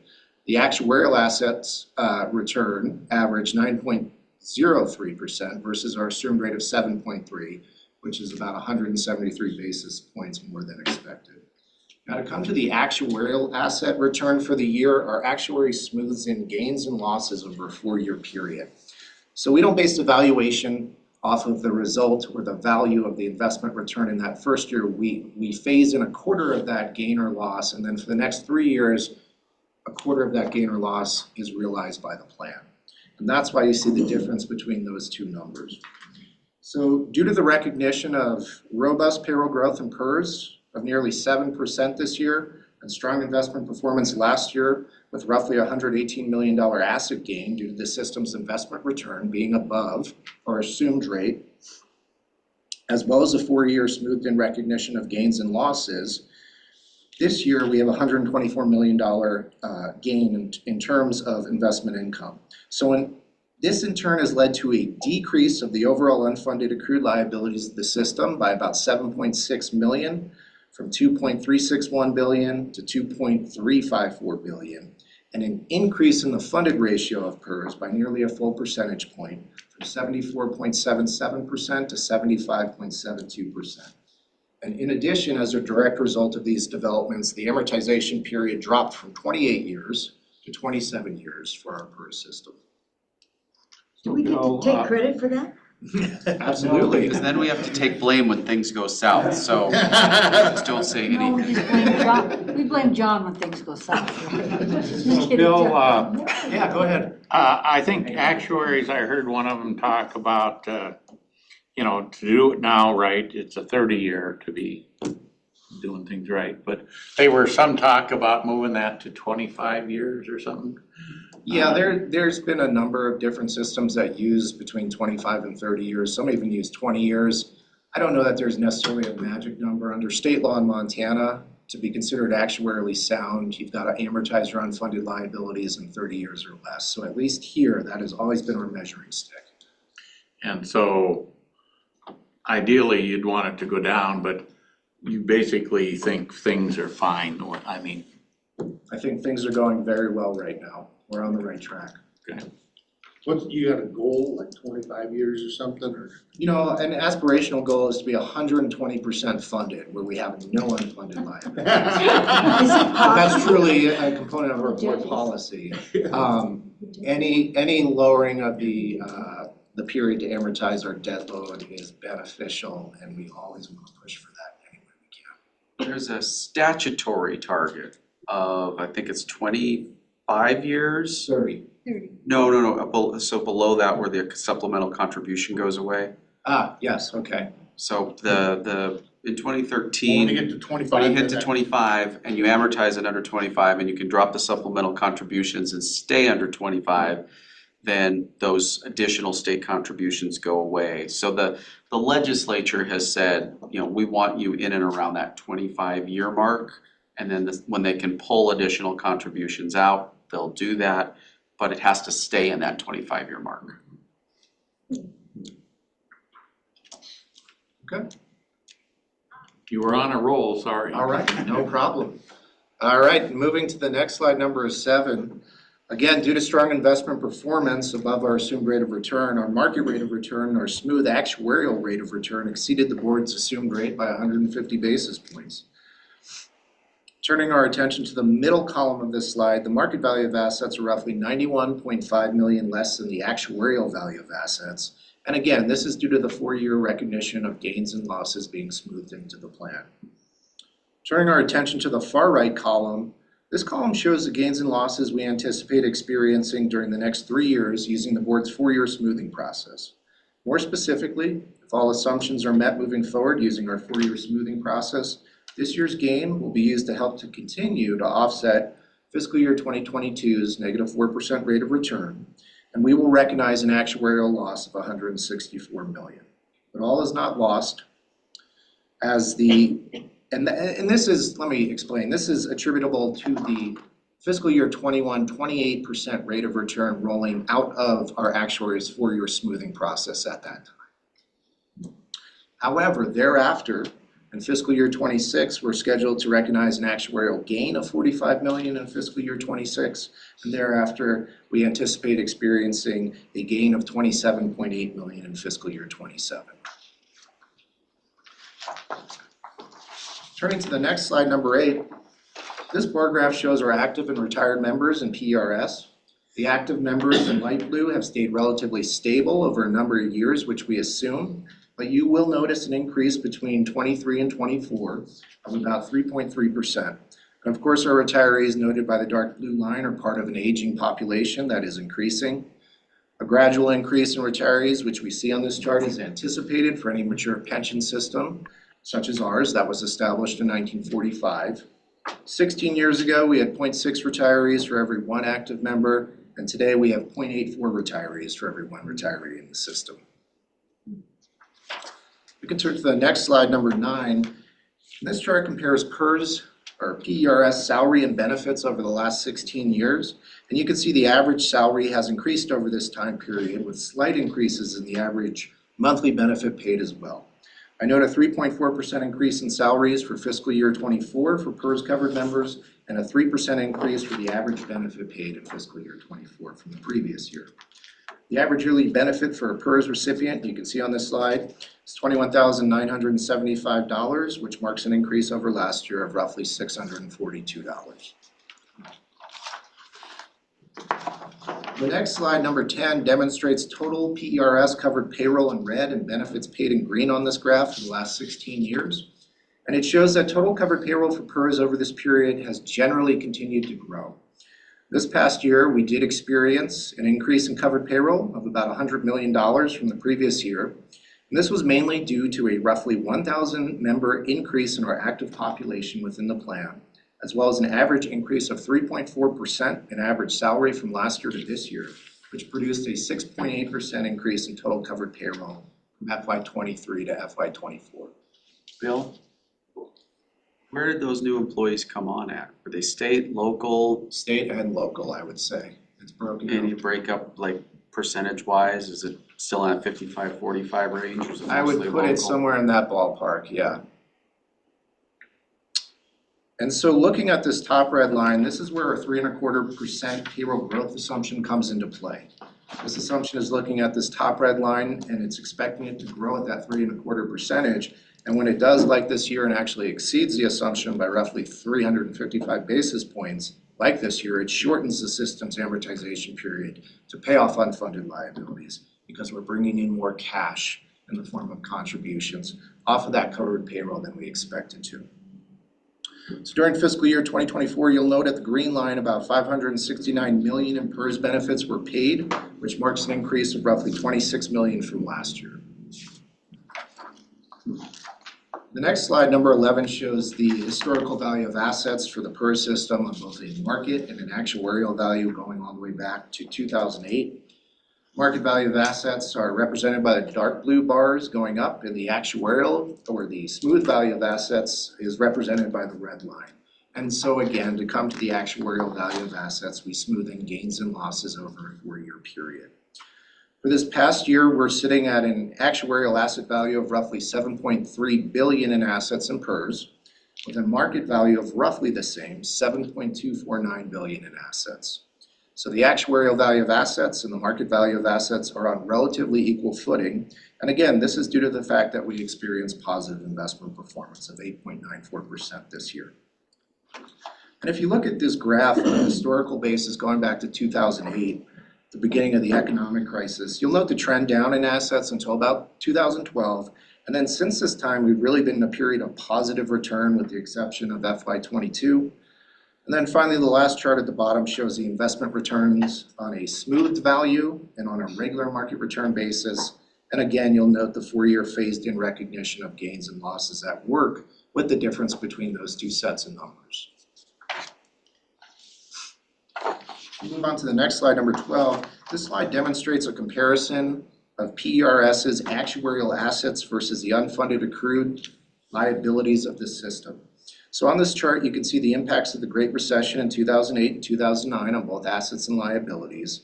You'll also note outlier years in 2013, where the reforms from House Bill 454 came into effect, and again in 2017 and 2022, when as the result of an actuarial experience study, our board adopted more conservative economic assumptions with regard to rate of return, inflation rates, and wage growth. Then the trend from there on is an improvement in assets and relative stabilization of unfunded liabilities in subsequent years. This year, the PERS system again benefited from an overall actuarial experience gain in the form of investment performance for the system.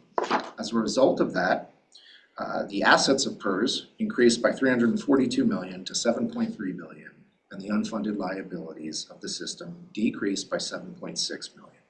So suffice it to say, by examining the historical growth reflected on this graph, the main takeaway from this slide is that we continue to have relatively healthy growth in the system's asset base comparative to liabilities. So is another way of looking at that if you didn't have any more money coming in, you'd be okay for quite a while? That's correct.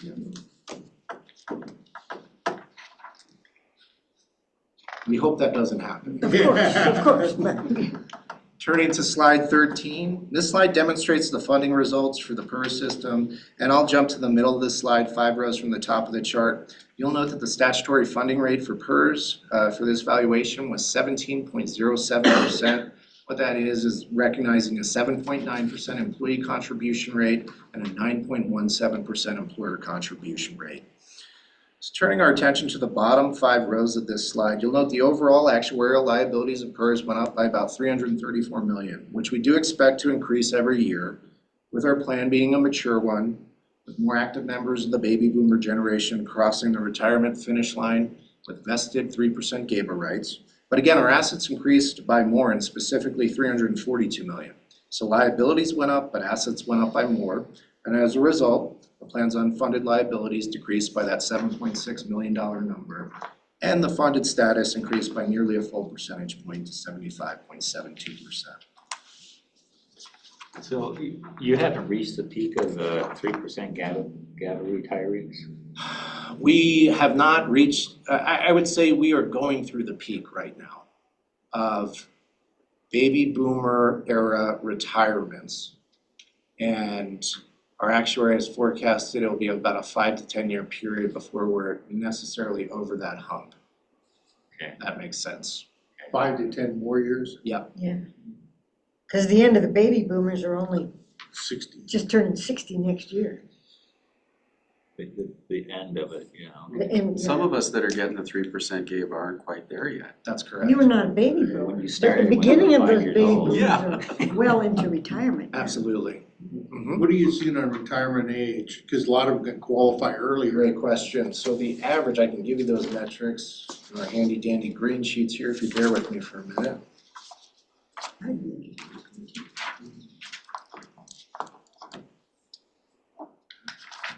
Here we go. So for PERS, the average age of current retirees is 73.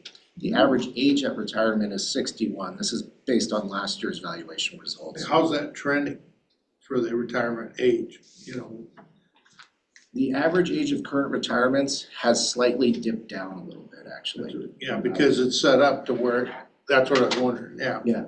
Because that increases our liability. Exactly, exactly. When you say slightly, is that like by months or? 74, average age being 74, now it's 73. Yeah. And the retirement at 61 is sliding from like 62 and a half probably down? That's correct. Good question. What's the average experience they have? Is it 30 years or is it something less? He's got that right there, I can tell. I should have stayed on the page. Yeah, we have all I'll that. send everybody. The average years of service at retirement, our largest plan PRS is 22 years. 22. And keep in mind, the average benefit is only $21,975. So it's not a, Average benefit. yeah, and so your benefit is derived from a statutory formula that's based on your years of service, so to And the how much extent. you were making. Exactly. Is the percentage going up of the 22 to 25 because you get that bump at 25 years? You know, I haven't seen a larger percentage between the two of an increase, but you are correct, you get the 2% factor. It always surprises me to see the folks that leave state government before they hit that. Okay. Yeah, because you think that that's where, especially as many people started young. Yep. They get to that 25 year and then they might go outside the system and draw early. Exactly, exactly. And Now, is 20 the minimum you have to, no, because you can get vested before 20, right? we actually have tiers now that have been created over the last 10 or 15 year sessions. And so if you are pre-2011, you have to accrue 30 years of service at any age or be age 60. You can take an early retirement benefit in that tier at age 50, but it is going to be reduced based upon the amount of time you are from age 60 with an actuarial factor. After that, my tier, I'll just call it, I can get a full retirement benefit at age 65, regardless of how many years I accrue. And I can get an early retirement at age 55. That would be an actuarially reduced retiree benefit. Regardless of number of years of service. That's correct. Mhm. It's made the plan cheaper, this new tier. That was the original intent from the 2013 or 11 reforms, and it's working the way it was intended to. And that was legislative action? That was. But health insurance is forcing people to stay in longer because they can't retire before 65 because they can't afford the insurance. Yes, I can tell you that the health insurance premium, if you stay on the state plan, is a good chunk of most retirees' benefit payments. The longer they work, the better for us. Yeah. Of course. Better for them too, really. I mean, the longer you stay, the better retirement. Better their benefit, exactly. If you're older Yeah, and we work, don't you even know, bring that. No. and you wait till you're 65, then that cost of insurance goes down. Well, it depends on your income. If your income goes up at that point, your premiums get higher than you were before. We'll talk later. Sell a business in there and see what happens to you. Yeah, okay. All right, the next slide, if we turn our attention number 14, this is going to conclude my comments on the formal evaluation results for PERS. What this slide depicts is our progress towards 100% funding in our largest plan, PRS. What's depicted here is the representation that if all actuarial assumptions going forward are met, PERS will amortize its unfunded liabilities in 27 years and be 100% funded. If we turn to slide 15, this will begin my evaluation comments for all of our other defined benefit retirement systems that we administer at Empira. On this chart, you'll note the 4 retirement systems, our judges system, our highway patrol, our sheriffs, and our game warden system that have now instituted a modified layered amortization funding policy for all future years under the provisions of House Bill 569 passed during the 23 legislative session. So under the provisions of House Bill 569, and at the top row of this chart, the judges' retirement system instituted this policy last fiscal year. And as you will see on this top row, the actuarially determined employer contribution rate for this system is 0% due to the fact that that system is 183% funded with a $64 million reserve. The remaining 3 systems, highway patrol, sheriffs, and game wardens, now have a modified layered amortization policy instituted for this fiscal year with an actuarially required employer contribution rate determined by the system's actuary for this upcoming year based on the valuation results, these most recent valuation results. And as many of you may be aware, there is a 0.5% cap placed on the employer contribution rate increases from year to year in these systems under state statute, regardless of what the board's actuary determines to be the actuarially determined employer contribution rate in any subsequent valuation. So looking at the top of the chart, you'll note for highway patrol, sheriffs, and game wardens, each system's funded ratio increased substantially from last year. And this was largely the result of OTO dollars paid into each trust fund, $41 million for the game warden system and roughly $27 million for sheriffs and highway patrol under the provisions of House Bill 569. You'll note that 2 of the systems, sheriffs and game wardens, now have a closed 24-year legacy liability amortization period and a closed 10-year contemporary liability period. And why is that? Well, under House Bill 569, the legacy unfunded liabilities for each system were measured at a point certain, which was July 1st, 2023. These were amortized over a closed 25-year period. Any new contemporary liabilities added thereafter from year to year are amortized over a closed 10-year period. Both are unfunded liabilities of the system are determined by our actuary as part of each valuation now, as well as the applicable payment that must be made to amortize each period of their respective closed timeframes. So looking at the bottom of this chart for game wardens as an example, there will be made a $1.55 million legacy liability payment, and a $114,000 contemporary liability payment this year, which are made simultaneously. We turn to the next slide. I'd like to turn this board's attention to this next slide, 16. What you see here is a table broken out by each system, Highway Patrol, game wardens, and sheriffs. And in the first column, the total employer contribution rate allowed under House Bill 569 with that 0.5% cap I mentioned is listed. The second column, the actuarially determined employer contribution rate calculated by our retirement board's actuaries displayed. And the third column listed is whether there is a surplus or shortfall when comparing these two numbers. And the fourth column is listed the FY24 employer contribution rate that would have been in effect had House Bill 569 not passed last session. And in the fifth column is listed the surplus, yes, I covered that would have been in place had 569 not passed. So you'll note that the Highway Patrol system at the top of the chart is going to have a shortfall for the next 3 years under the provisions of House Bill 569. What this means is that the difference between the actuarially determined rate and the 0.5% capped statutory rate under the bill will increase the unfunded liabilities for this system in the following year.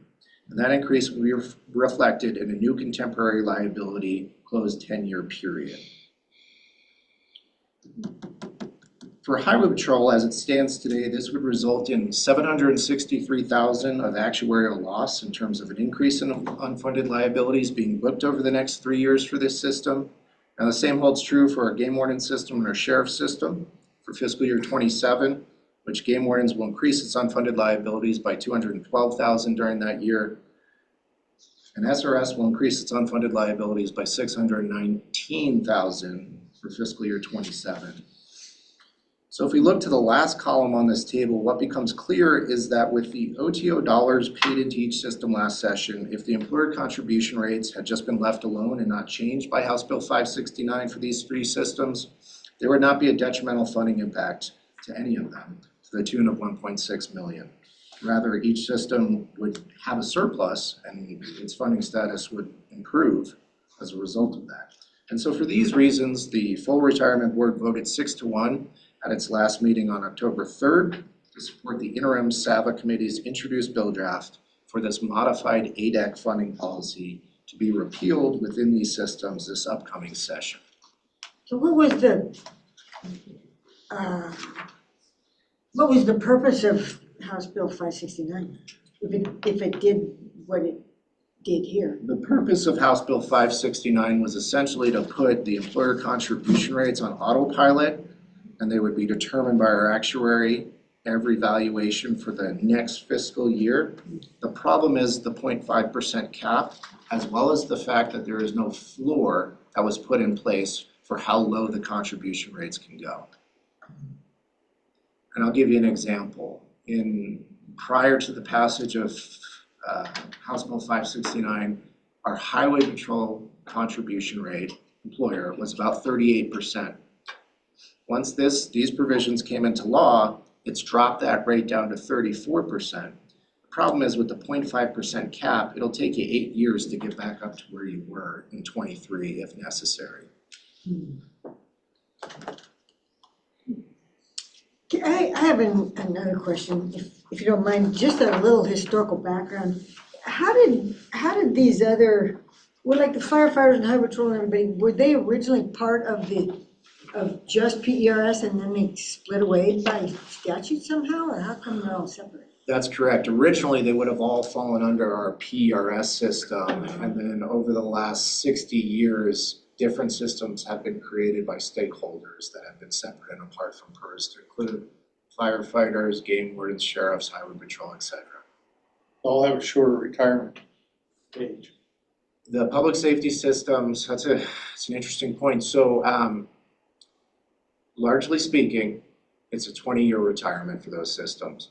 Last session, as a component of House Bill 569, for new hires after July 1st of 24 in sheriffs and highway patrol, that has been raised to age 50 in 20 years.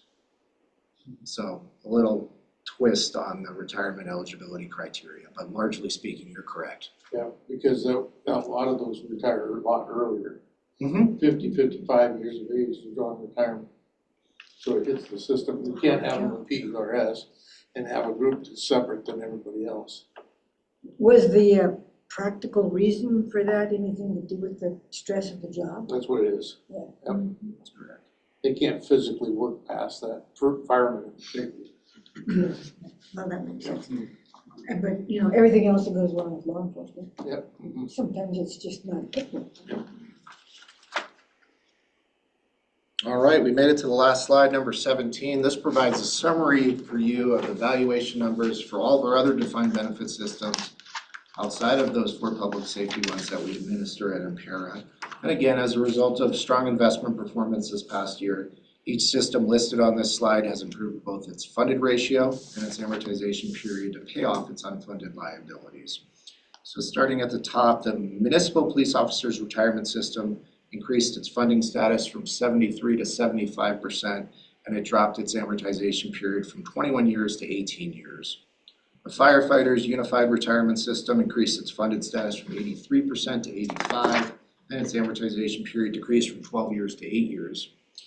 And finally, the Volunteer Firefighters Compensation Act plan, which we administer as an IRS tax qualified length of service award plan, increased its funding status from 98% to 107%, and its amortization period decreased from 3 years to 0 years.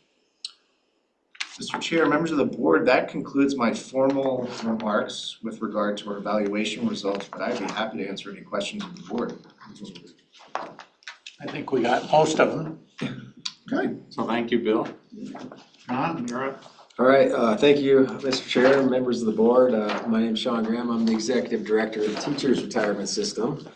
This is my honor to be my 11th trip here to come visit the Board of Investments. As stated earlier, it is a statutory requirement, but we also make Dan come to our meeting and present to our board. So it kind of works both ways. So the Teachers Retirement System is actually the oldest system in the state of Montana. There was a Teachers Retirement System prior to 1910. It was codified in state law in 1937. So it predates PERS and the other systems by quite a bit. Just for kind of high level information, you all managed a little over $5 billion on our behalf, which we thank you for. It's been doing well. We have about 20,000 active members, about 18,000 retirees. And we have a staff of 23 there at TRS to take care of all those folks. So I won't make you relive slides 1 through 5 because all that information is exactly the same. We'll jump to page 6 and get into the actual highlights from the valuation and the results. So like PERS, we're both invested in caps. So our market rate of return is essentially the exact same. Our actuarial rate of return is essentially the exact same. So our market value of assets were slightly lower than our actuarial value, but when you look at them on a chart, they're virtually the same, which is good news, and I'll show you why here a little bit later. We did decrease our unfunded actuarially accrued liability by $78 million this past year, so that's a great result. Our funded ratio increased from 72.5% to 74.26%. And our amortization period decreased from 24 years to 21 years. One thing I'd like to point out, that funded ratio, that being 74.26% funded, essentially what that means is as long as all of our assumptions are met going forward, we have 3/4 of every dollar we're going to need for the next 100 years already in the bank, right? So it's really pre-funding. It's not, we have an unfunded liability based on those projections, but we have an awful lot of reserves to get us through some tough patches if we need it. The only other thing I would mention, these valuations rely on assumptions that are set by the board.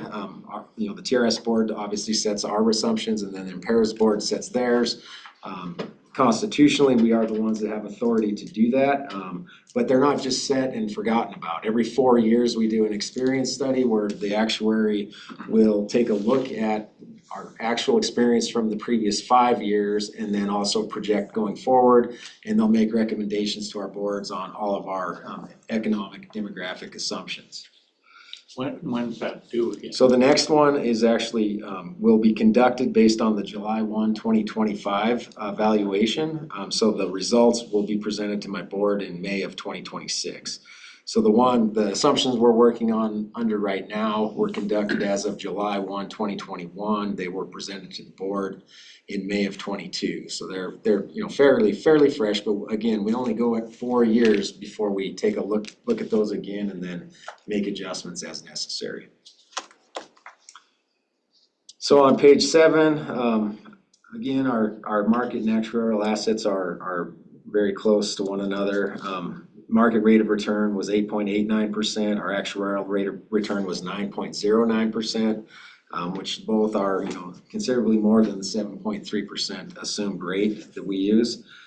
The market value of assets are only $65 million less than the actuarial value of assets. And similar to PERS, we do have a loss that we're looking at in 2025 that would be offset by any gains that we may experience between now and June 30th. Once that negative 4% drops off of our 4-year smoothing, looking forward to 2026, we're looking at a gain of 30 million, and then at 27, a gain of 19 million. Statutorily, we're required to go report to the Legislative Finance Committee and the State Administration and Veterans Affairs Committee. And one of the things that's actually required in the language is that we report on our progress towards 100% funding. And so you can see on this next slide, the orange is actually based on the results of this latest valuation. Prior to that valuation, we were expected to be the blue. So we, instead of just dropping off 1 year, we actually dropped off 3 years. So we went from 24 years down to 21 as far as amortization period. On the next slide, the active and retired membership, you can tell, TRS and PERS are both, they're mature plans. So the number of active versus retired members, that continues to get closer to one another. There's not necessarily anything wrong with that. That's just a sign of a mature plan. There's lots of plans that are 1-to-1. You have 1 active for every 1 retiree. You could even have less active than you have retirees, as long as everything, as far as your assumptions and your projections are accurate, and there's no reason that that's a problem. It's a sign of a mature plan. If you think about when you first start a plan, you're going to have nothing but active members and virtually no retirees, right? So you're going to have, your active is going to way outweigh your retirees. But the plan is mature, and they are approaching close to being the same. So 15 years ago, we had about 1.5 actives per retiree, and currently we have 1.1 actives per retiree. Next slide. So average salary and benefits. You can see our benefits are holding, they're not exactly flat, but they're certainly not increasing at the same rate as average salary is, which is good because that means our payroll's growing faster, our covered payroll's growing faster than our benefit payments. For 2024, we had a 2.5% increase in average salary for our active members, while we had a 1.7 increase for retired average benefits versus, in 2009. If you go back all the way to 2009, it was a 2.3% annual increase in benefits. As far as, what makes up our active membership, I did run some numbers based on birthdays and boomers versus Generation X versus millennials versus Generation Z. And currently for our full-time members, only about 9% of them are baby boomers. So there's not very many of them left to retire. 38% are Generation X. 41% are millennials, and 13% are Generation Z. So there's actually more Gen Z members that are working right now than there are baby boomers in the teachers' retirement system. Gen Z, born after 2005 or something? I don't know, whatever. I had to look them up. I ran the days. Glad to know. I know. I'm a Gen X. I know that. Yeah, it's whatever came after millennials. I don't know the birthdays off the top of my head, but I did look them up based on, when they were born, and I had the chart. But the millennials are like 5 years either side of 2000, right? Yeah, I think so. Before and after, I don't know. These are 97 to 2000. I'm a millennial and I was born before then.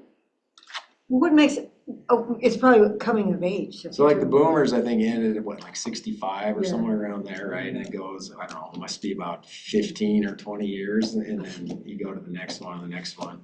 But I mean, what I wanted to get across was everybody, I get asked by the legislature, and I think one of you all asked Bill earlier, you know, is there's this big tsunami of retirees gonna happen with the baby boomers? And I guess what this shows is it's already happened for TRS. I mean, we're almost there. It's gonna be another potentially 10 years with. Yeah, well, the question was slightly different because I still have 9% of the active workforce are baby boomers, which means most all of them are retired, but they're gonna continue to, they're not gonna start dropping off, you know. Unfortunately, in our business, when you drop off, it means you died, but I mean, they're not gonna drop off, you know, super rapidly. So they're, as far as the percentage of benefits paid, I mean, they're still obviously gonna be the bulk of it for a while. Till they start dropping off. Until they start dropping off the payroll, yes. That's a nicer way to put it. So, Dropping off at a faster rate than they are right now. I mean, because the first part of the baby boomers are pushing 80. yeah. I'm in the middle of the pack. I'm not even. All right, so the next slide, that represents our full-time covered payroll versus our benefit payments. Those lines are, obviously, they're running, you know, sort of parallel to one another, both increasing each year. There's no danger of them intersecting based on what this looks like, so that's good news for the teachers' retirement system. The next slide, we've already talked about the actual numbers, the, you know, actuarial value of assets versus the market value of assets. The actuarial value is the orange dotted line, which is smoothed over a 4-year period, versus the blue bars, which is your market value. The only thing I would point out on this slide is if you look at, say, 2000 well, I'll do it on the next slide, actually, it represents it better. In 2009, you know, we had a negative 20% market rate of return.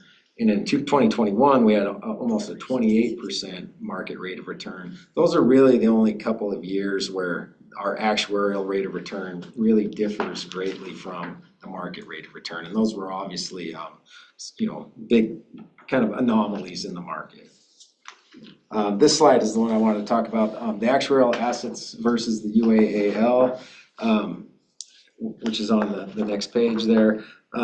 So you can see back in 2012, you know, we really were sort of feeling the effects of the Great Recession, right? You can see the orange bar is the unfunded actuarial liability, and the blue bar was our actuarial value of assets. And from 2009 to 2012, that gap closed greatly, right? I mean, we're starting to get in a position where we were only 59% funded in 2012.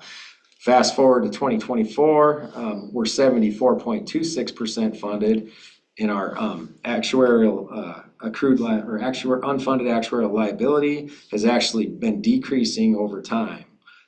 There are a few points in here where we've adopted new assumptions, so you can see where, you know, our unfunded liability increased, and largely that's because we adopted a more conservative rate of return assumptions. When I took over in 2013, we were using a 7.75% rate of return assumption.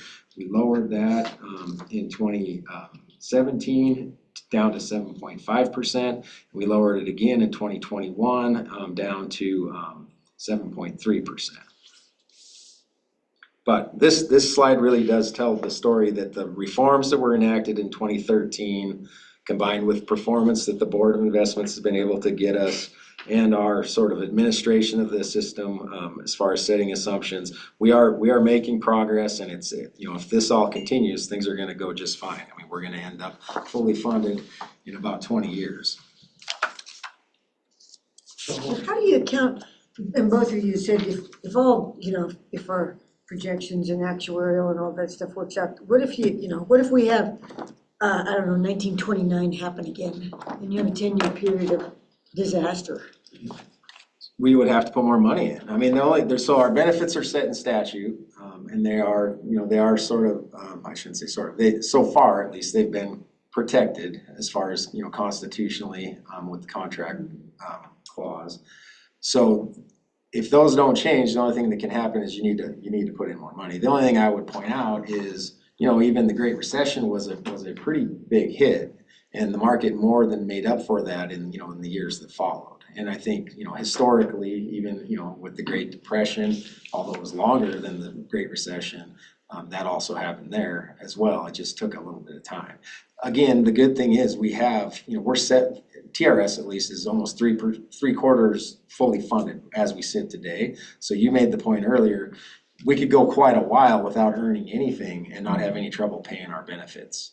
The problem is you're taking that money that otherwise would be invested and you're making benefit payments with it. So it's not gonna get you those investment earnings. But yeah, a really drawn out, you know, 10-year period would definitely cause us problems as well as every other economy or anything else in the, you know, worldwide. So, And it won't be a unique thing to PERS and TERS. If we have a 10-year recession, your Medicaid rolls are gonna go up, your corrections rolls are gonna, like, it will be a statewide problem that these two will be a part of, and we will wish them well. it would be a worldwide problem, probably more likely than not. All right, so That's then- also why combining everything together, being able to take the risk diversified is what helps us protect for that bit. If you did each of these individually, you couldn't do that, could you? Right, to get that kind of return. Yeah, you need that broad base to be able to do it. You can't do this with your own funds, Right. what we're doing, so. Yeah. Absolutely.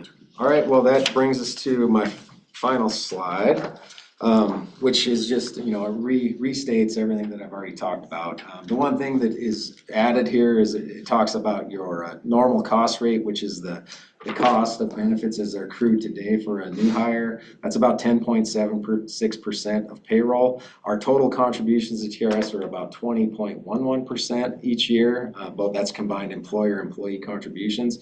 And what that means is that if you see the rate to amortized UAL, that means we have about 9.35% of payroll goes to pay down our unfunded liability. So we are making progress both, you know, from the investment side of things as well as the contribution side of things. With that, again, our funded ratio is 74.26 and our amortization period is 21 years. I'd like to just thank the board for all the work you do.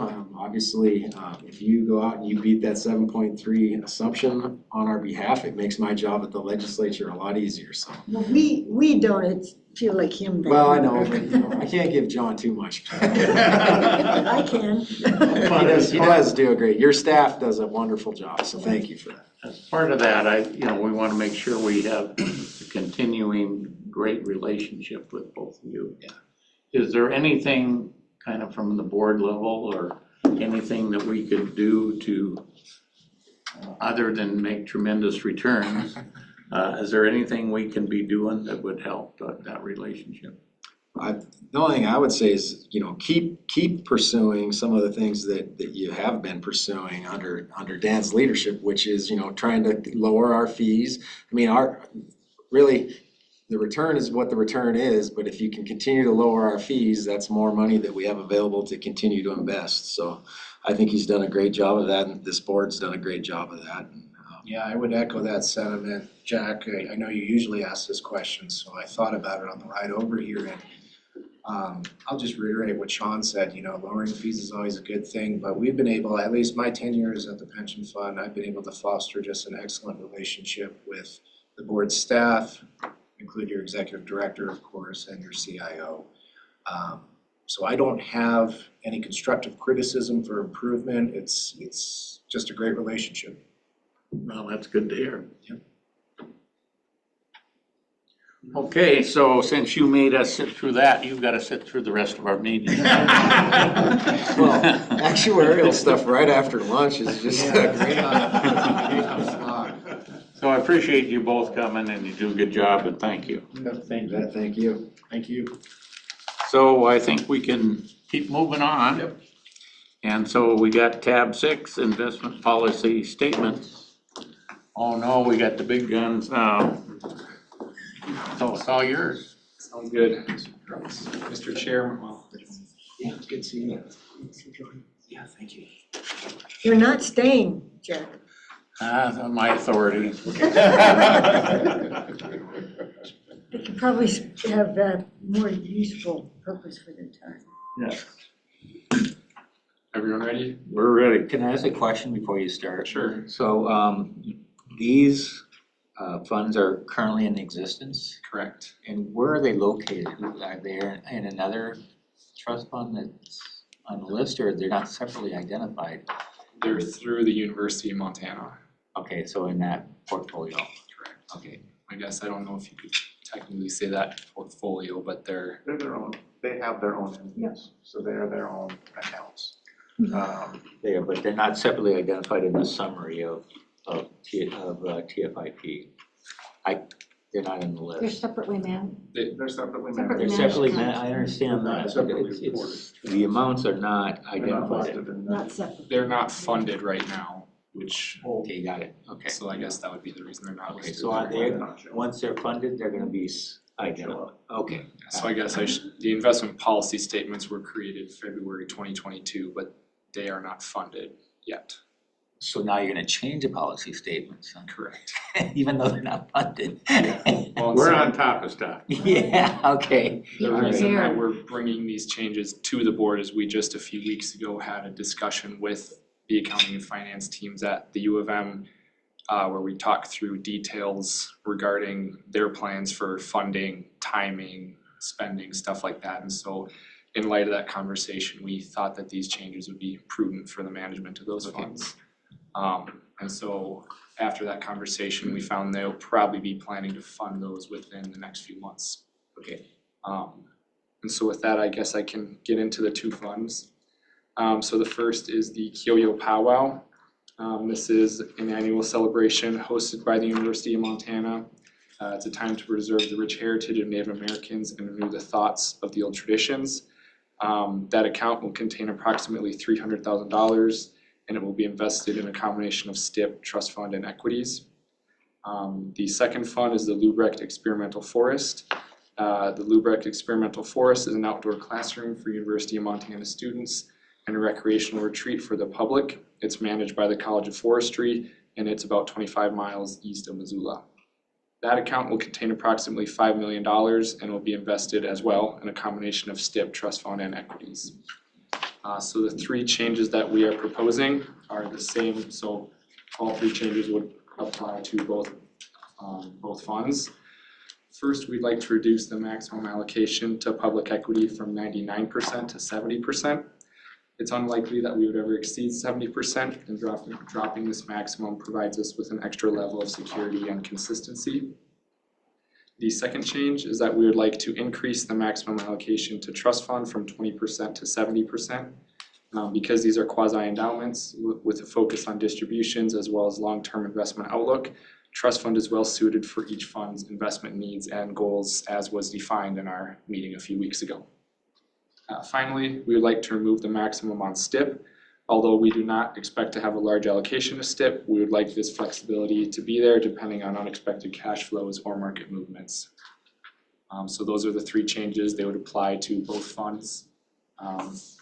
Take any questions if there are any. Any questions?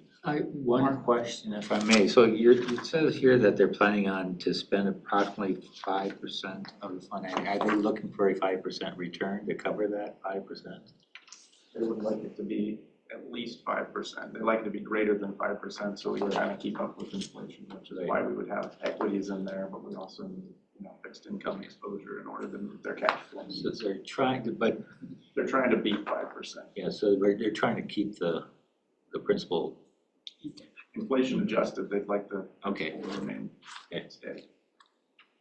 Any other questions? So we have two of them, we might as well just take them separate so they're clear in the minutes. Is there a motion to approve policy number 40-946? I will move policy number 40-946.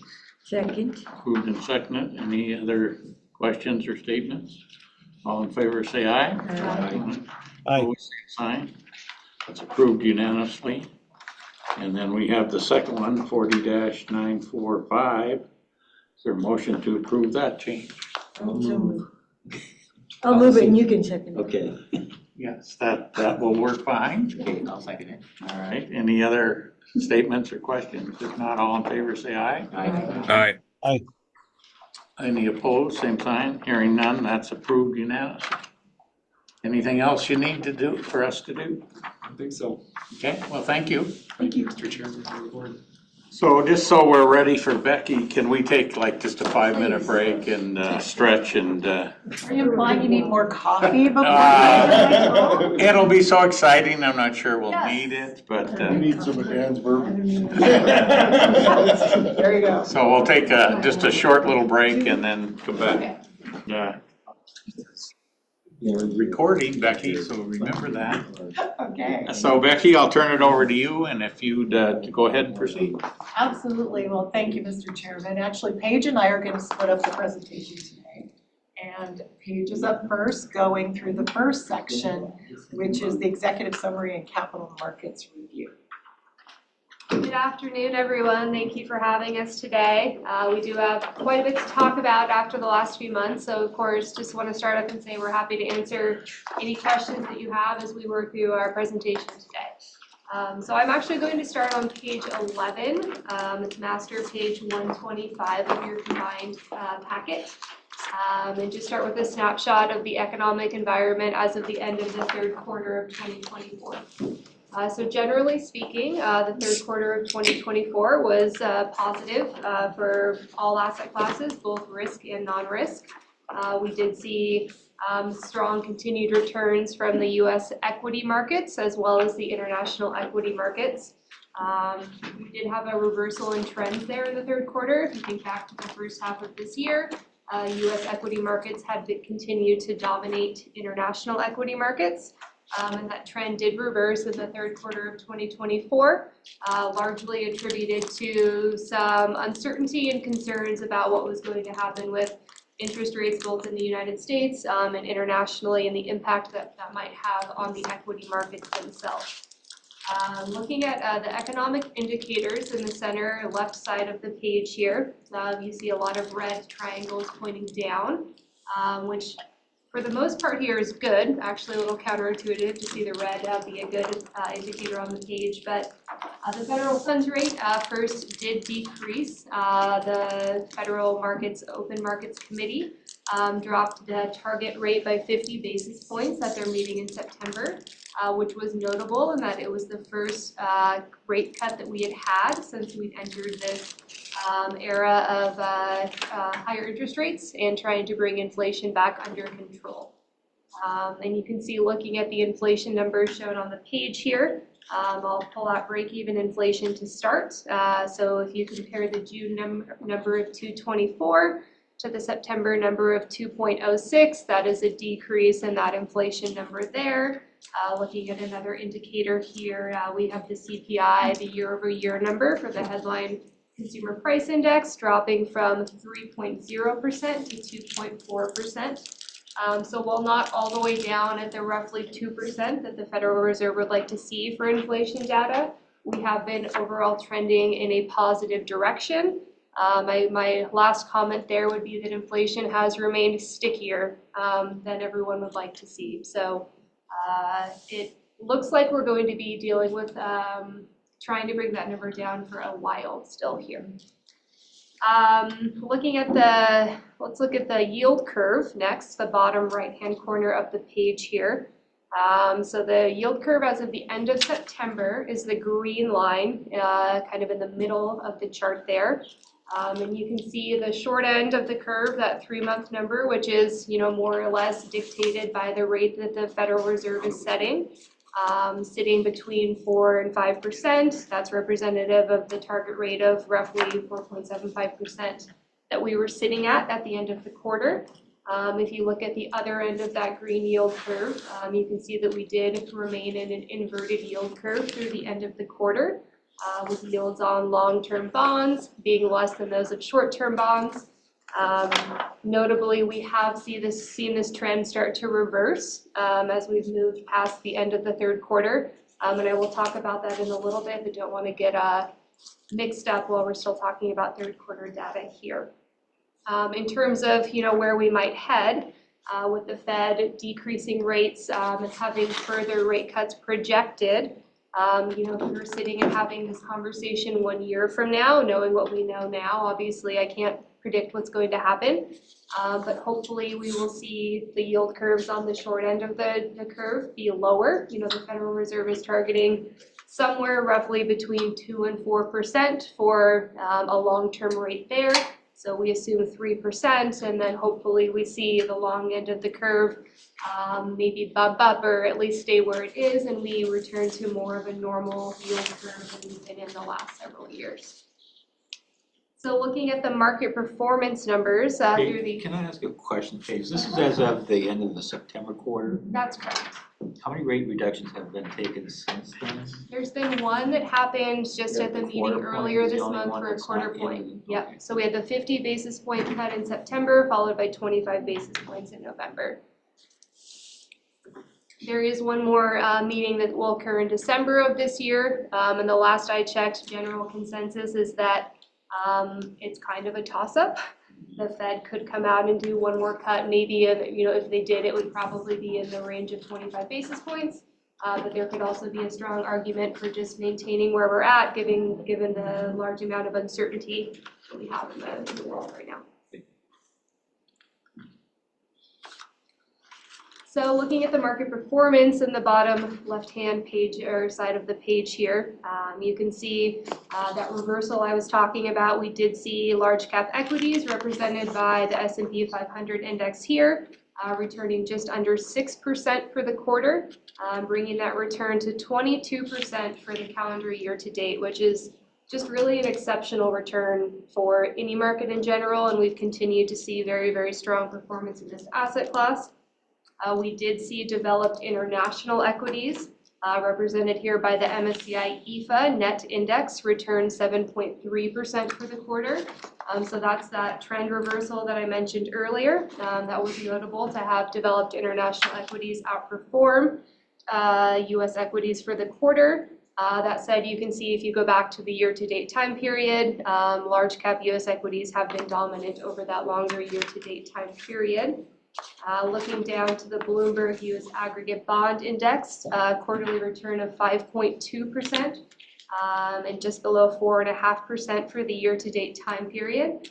So that is, again, a strong return that we're seeing from fixed income markets, representative of some of those higher yields that we've seen in place carrying through into forward-looking fixed income market returns.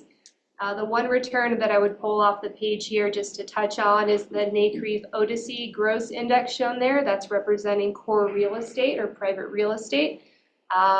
We did see the good news is we saw, price appreciation stabilize a bit during the quarter. You see a slightly positive return at 0.25% for the quarter.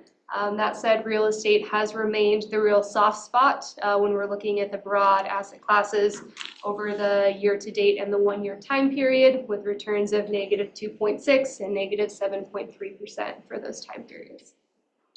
Is the S&P still made up of just a small group, hold the whole thing? So there's 500 stocks in the S&P 500 index representing the largest 500 companies listed in the United States. But there was like 7 or 14 of them. Next page. Yep. Okay. Yeah, Great it's actually, segue. we'll move ahead to page 12. I think that's a really great segue. So again, all that to say, the economic indicators look pretty good, right? We haven't seen unemployment tick up significantly. We haven't seen inflation have a huge spike again. There's nothing necessarily flashing like a warning sign. So I would say, as always, we come in here to talk about return, but also about the risk associated with that return. We need to look at both sides. And one thing that we have our eye on and are being cautiously optimistic about when we look at the stock market is there is still a huge amount of concentration in the U.S. equity market. So what's shown on the top chart on this page here is you can see as of September 30th, the 10 largest companies in the S&P 500 index represented 36% of the market cap.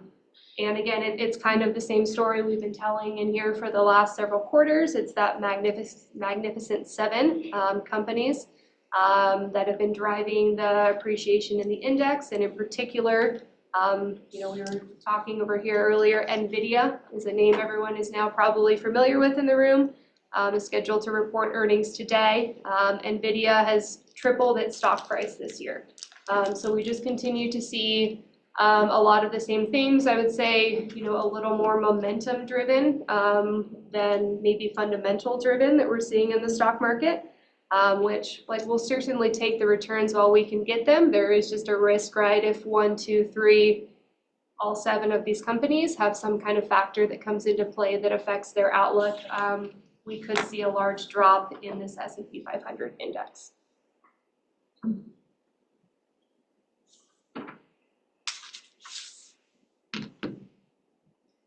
Have you ever looked at what the other 90% of the companies are looking like? If you took out the top 10? Yeah, Becky, do you remember the data point on that? We've done that calculation a couple of times when we saw this concentration like last year, and there were some points last year where the rest of the market was flat or modestly negative, while the rest of these were really driving it up. And the crazy thing is, things get frothy if we think about last time NVIDIA actually made an earnings announcement, not today, but the previous quarter. The market reacted because they didn't beat earnings as much as everyone thought they would. It's like, oh my goodness, it used to be that it would be, if there'd be a miss in the wrong direction, but if there's a miss on the magnitude of the beat, we're seeing that's pretty frothy. Well, and then everything in there's so overweighted too, to some of these, in addition to. Right, correct. And that's where the concern gets to be, and as they shift that, you can't really tell what the true numbers are, because it's not comparable. Yeah. You got apples and oranges and grapefruits mixed together. Right, and the rest of the stock market just hasn't performed, as well. But the thing that was healthy about the third quarter is that smaller companies actually did well in the third quarter, and that's been a long time in coming. And value actually did better during that third quarter period, which has been a while. But P&Ds are through the roof. Oh, yeah. Yeah. I mean, you're going, what's the basis behind it? Yes, absolutely. And we do have some valuation charts in here that show you, PEs and the history of the stock market. Actually, on page 13, I don't know if you wanted to cover it real quickly since we kind of led us there. Yeah, so on page 13, this is a detailed review of the U.S. equity markets that we put together each quarter. So the valuations are shown in the chart in the bottom left corner here. We have the U.S. large cap equity or S&P 500 index shown on the left side here, and you can see that the valuation from the most recent quarter is outside of the quartiles that we're showing here, right? So when we create these quartiles, we're cutting out the 5th and the 95th percentile to represent a reasonable range, and we are currently outside of the historical reasonable range for these valuations. So again, that's a lot of the comments we've been making is we'll take the equity market returns when we can get them, and you are participating in them, and it has been good for your investment performance. But I think there's that temptation sometimes, right? You see something like the S&P 500 index being up 22%, and you go, well, I wish I would have gotten more of that return, right? Like, think of how much we could have earned in this year, but then you have to go, if you were to go all in on a certain asset class, you're also going to fully participate in the downside of that asset class. And that is not, we don't think that is a prudent strategy. We wouldn't recommend it for anyone. So again, you have that diversified portfolio in place, which is designed to hold up in all types of market environments. And has done well for you, and we think that you're well positioned, whether we continue to have really strong performance or whether we go into a period of economic downturn to weather any storm that might come your way.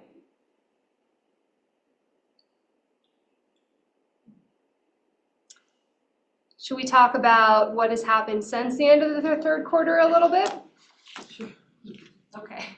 And what's going to happen 2 pages? Oh, well, yeah, all my predictions. I thought Jack was going to remember one of the first questions she ever asked Paige from a few years ago, and that was the crystal ball question. Yeah. So she shined it all up and ready to go. All time. Yeah.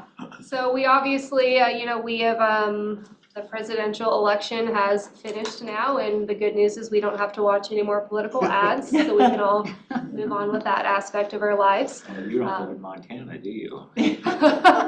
They're still on. Starting for the next one, yeah. Oh, really? Well, yeah, primarily related to our current senator still voting for medical Okay. issues. Got it.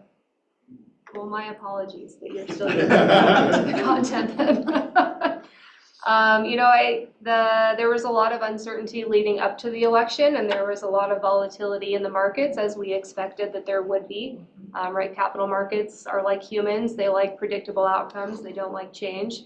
And there was a lot of uncertainty, and continues to be a lot of uncertainty.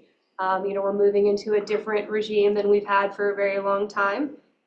For one political party to be coming in and having control of every major party of the government, and you have to balance everything, right? There's political campaigns and there's promises and campaign statements that are made, and a lot of those we're just in this period of we don't really know what will come to light, and the best we can do is balance what we've been told with how we think it might play out moving forward. I can tell you from a markets perspective, as you've probably seen, U.S. equity markets responded very positively to the results of the election. The general sentiment seems to be, talking about some of the things that are on the table. So looking at Fed policy, right? There is a degree of uncertainty now about what might happen with Federal Reserve policy. There are things that are going to be potentially very good for U.S. Equity markets. There's been some talk of deregulation and some talk of corporate tax cuts, which in and of themselves would be very positive and would be a type of stimulus for U.S. equity markets. On the other side of the spectrum, you have things like tariffs and potential trade and geopolitical policy, which could be detrimental to U.S. equity markets and consumers. And so it's kind of looking at those different forces and trying to figure out what's going to win out in the end, right? And I'm sorry, Jack, I don't have the answer to that one. But Call me up when you do. Okay. The reaction from the markets is kind of what you'd expect. We've seen U.S. equity markets be very positive, right? Generally speaking, investors feel like some of the policies that have been proposed by the new administration could be very beneficial to U.S. companies. On the other side, we've seen international equity markets have really negative performance since that time period. Again, if we're moving into an era of possibly less cooperative trade, that could have some detrimental effects on these international equity markets, and the market has seemed to price that into forward-looking expectations here. Has there been any indication of who's gonna be his economic advisors? Is it gonna be similar to what it was when he had his 4-year presidency before? Or are they changing course there too? So it's going to be new from the appointments that I've seen so far, or the nominations that I've seen. There's an investment banking name. The gentleman's name is escaping me. He was the head of Cantor Fitzgerald, an investment bank. So he does seem to be looking to, connections on Wall Street, to be tapping into that. Again, I don't want to get into too speculative That's the stuff that could territory. really affect the market. Depends on if they made a course change there. Yeah. Because he can't change the Fed, but he can change his economic advisors. Yeah, right. No, and I think, again, going back, I just go back to the uncertainty aspect. I don't know. Some of this could be very good. Some of it could not play out so well. But I think the biggest thing that's going to move markets for the next several months is we are going away from status quo, right? And for more or less, even if we'd had a Republican or a Democratic president for the last 20, 30 years, you didn't necessarily expect a lot to change, right, from a policy perspective. And with some of the sentiments that are out there from the new administration, it seems that there's just a higher degree of uncertainty about what type of policies could be changed going forward. I think one major thing that, one of the many major things that people are looking at is the deficit that we have right now. And the fact that one of the platforms from a policy perspective is taking the Trump era tax cuts that are going to expire, and if those in essence are put back in place or continued, then obviously, the ability to pay down that debt from increased tax revenues would be somewhat problematic, but yet there's also measures on the other side to look at government spending to help control that picture going forward. Because one thing that could change some people's perspective is Anwar, the royalties off that, he's looking at going directly to debt reduction. We need to hit Congress, it would just go straight to debt reduction. Yeah. Which would be a huge change in what we do. Right. That's the type of stuff I'm looking to see, is that something they're gonna follow through with, or is it something they talked about? Yeah. That type of thing, because that could be, that's a change in philosophy that would be huge. Right, agreed. Yeah, I think we'll have a much better idea 6 months from now, right, on how some of this plays out, and what maybe the top priorities will be in terms of rolling out changes.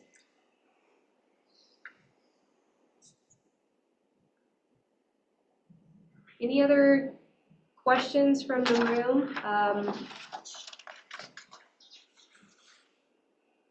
going to make sure I hit on everything I wanted to here. I guess I would just mention, we talked about what's happened to markets since the end of the third quarter. The same economic indicators that you see on this page are more or less represented today. We haven't seen any notable changes in unemployment or in inflation or any of those things that we talked about previously. Looking at the yield curve, maybe just to close this out before we look at your actual performance, we have seen some notable changes there. Again, if I were to draw a line on this page, it would kind of look like this. There would be some more waves in there, but interestingly, we have with the short end coming up and the long end of the curve has risen. We've actually seen yields rise over essentially every maturity since the end of the third quarter. The yield curve is flattened and is poised to potentially return to that maybe normal yield curve that we would prefer to see moving forward. The federal funds rate as of yesterday was 4.58. The 30-year treasury is 4.57. So flat, goes down and then flat again. We're starting to see 2-year CDs at the same rate as 1 year, which we haven't seen that for quite a while, and 3 years not too far off that. Yeah. And banks are scrambling for cash, still because they got a lot of bonds sitting out there that they can't afford to cash in. Right. And stuff, and so you're seeing them go after money. Yeah, we are. Yeah. Okay, so I'm going to flip back to page 6 here, master page 120 of your combined packet, and let's look at the actual MBOI performance as of the end of the third quarter. So we have a chart here at the top of the page showing net of fees performance for trailing time periods.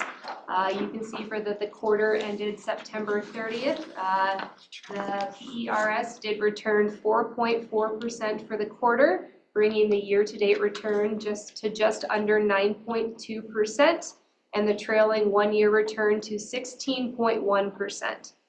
So maybe to echo some of the comments that were made in the actuarial presentations, we continue to be very pleased with investment performance that you've been earning. I would caution that and say, we are living in this period of exceptional investment performance. If you look at the one-year return of 16.1%, that is quite a bit higher than the annualized returns we've seen over those longer trailing time periods. So again, it's that we're happy with it. We'll take it while we can get it. I'm not going to guarantee that if I come in next year, you'll have another one-year return of 16.1%, right? I really liked the framework that Jim used a few quarters ago about talking about measures of success when looking at your total fund return. So maybe to return to that, looking at this. So, first and foremost, your goal is to hit your actuarial rate of return, which is set at 7.3%. So if we're focusing on the longer term time periods here, if you look at the trailing 5, 7, and 10-year numbers, you can see that you are in excess of that target return of 7.3%. So from that measure of success, that's a thumbs up, right? Green check, you're meeting that objective that you have in place. Again, we don't necessarily expect to meet that hurdle rate every quarter, every year. We're living in different market environments, but over the long term, that would be the goal. The second measure of success would be to compare your return to your total fund benchmark that you have in place. And you can see, again, looking out to those longer trailing time periods, 5, 7, 10 years, your total fund composite is exceeding the benchmark that you have in place. So that's just telling you that the structure and the mandates that you have in place are adding value relative to that benchmark that you've set as a long-term measure of success. The third and arguably the least important measure of success here would be your rank relative to peers.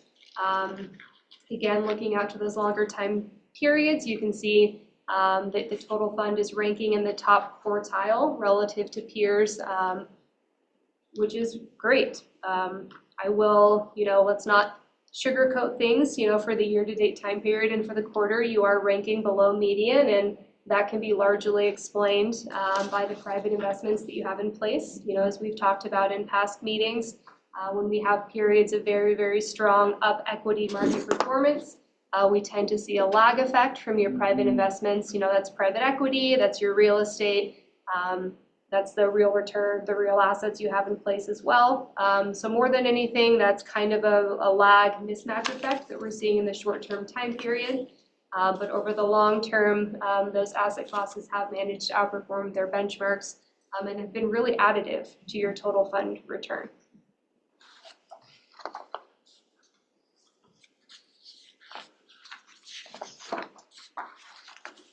Let's go really quickly just to pages 7 and 8, and then I'll turn things over to Becky to get more granular here. But again, looking at the most recent quarter, you have domestic equity and international equity performance shown on the bottom of the page. You can see that those were both drivers of your positive return that you experienced for the quarter, with domestic equity returning 6.3% and international equity returning 8%. If I flip to page 8, you can see that both fixed income asset classes were also additive to performance, with core fixed income returning 5.1% and non-core fixed income returning 5.3%. Which again, just to highlight, we tend to look at fixed income as a capital preservation asset class. Over the last year or two, we really have seen core fixed income be additive to that real positive total return as well. Real assets with a return of 2.3% for the quarter, also additive. You can see that what I'm talking about here, not to pick on real assets, but with a underperformance relative to the benchmark of 5.6%. That is one of the contributing factors to that underperformance we're seeing for the quarter relative to the total fund benchmark. Real estate, because we talked about it, so the benchmark itself, you will remember, had a return of 0.25%. MBOI's real estate with a return of a positive 0.6% here. And notable in that, you're constructing your own real estate program, and I would say your staff has done a very good job in constructing a very diversified program and, having exposures outside of core real estate, which has been the real sector we've seen negatively impacted. So you actually see quite notable outperformance for the real estate composite relative to its index. 1.3% of outperformance for the quarter. And if I look back to the 1-year time period there, I think that's outperformance of 7.5%. So while it's not as strong of a number as we've seen historically, that's a great measure of success to see that the managers that you have in place have been isolated to some degree from the factors we've seen taking down the broader index. Private investments returning 1.3% positive for the quarter. Again, similar story to real assets. You do see that short-term lag relative to the benchmark, which is rolling up to the total fund. But if I look out to the longer 5, 7, 10-year time periods, you can see there is very strong outperformance relative to the benchmark. And again, to pick out, maybe that 10-year number, That's a net of fees return of 11.8% on an annual basis from your private investments. So definitely one of the main drivers of that strong return that you've seen over that same time period. So I will pause there, see if there's any questions on the asset class composites before I turn things over to Becky.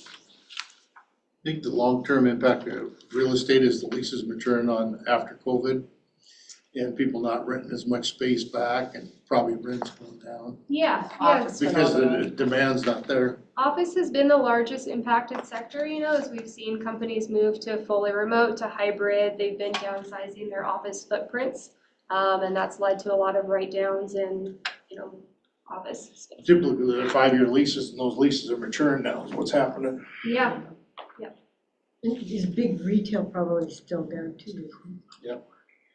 Actually, it's retail. There's been some green sprouts, I would think, green shoots in retail where folks are getting out and Starting to shop in person. starting to shop. Yeah.